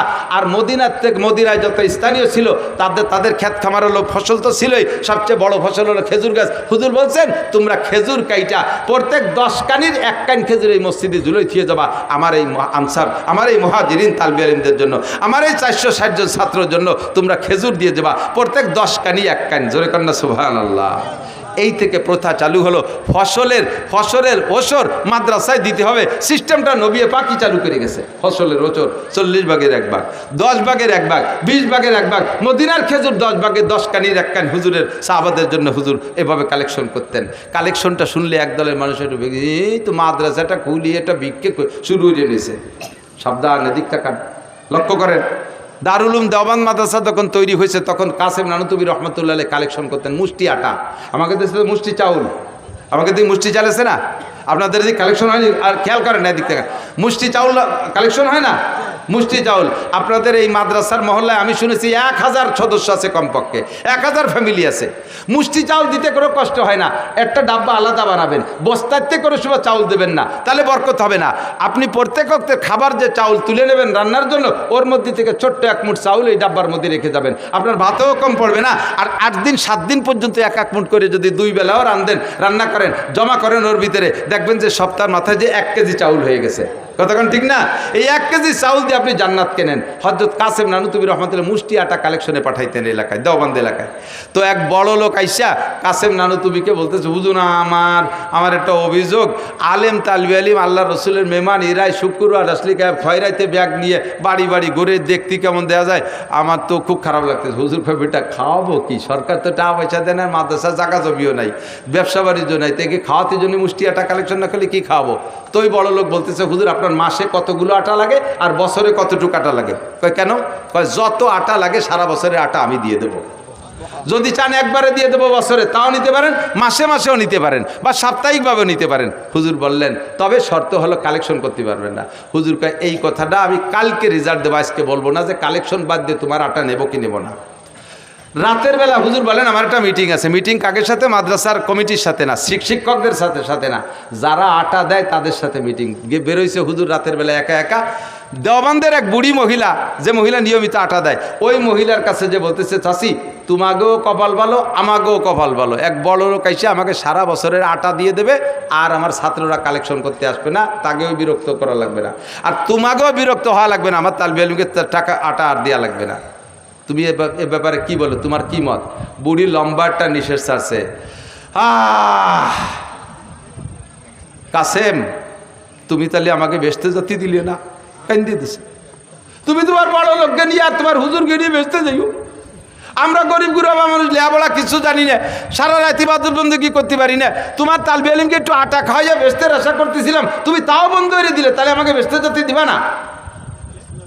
কেমন কথা? বুড়ির এই কথায় নানুতুবি কয়, বুড়ি সারা পৃথিবী যদি দেওবন্দ মাদ্রাসা নামে লিখে দেয় তাহলে মুষ্টি এটা কালেকশন চলবে, কারণ এর মাধ্যমে হাজার হাজার মানুষের জান্নাতে যার একটা দরজা খুলে যায়। কথা বলেন ঠিক ঠিক না?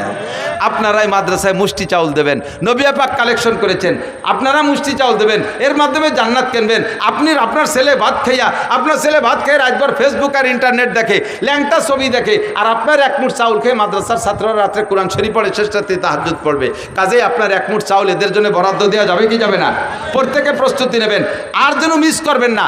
এই প্রত্যেক সপ্তাহে 1 কেজি, মাসে 1 কেজি করে চাউল দেবেন। আপনার সপ্তাহে 1 পোয়াই দেন, মাসে 1 কেজি, মাসে যদি 1 কেজি হয় 1000 পরিবার হলে 1000 কেজি চাউল হবে, অর্থাৎ 1 টন চাউল হবে। 1 টন চাউল যদি প্রত্যেক মাসে আপনার মাদ্রাসায় আসে, মহল্লা থেকে মুষ্টি চাউলের মাধ্যমে এই মাদ্রাসা অবিকলা হাদ্দাসানায় পৌঁছে যাবে, দাওরা হাদিস পর্যন্ত পৌঁছে যাবে ইনশাআল্লাহ।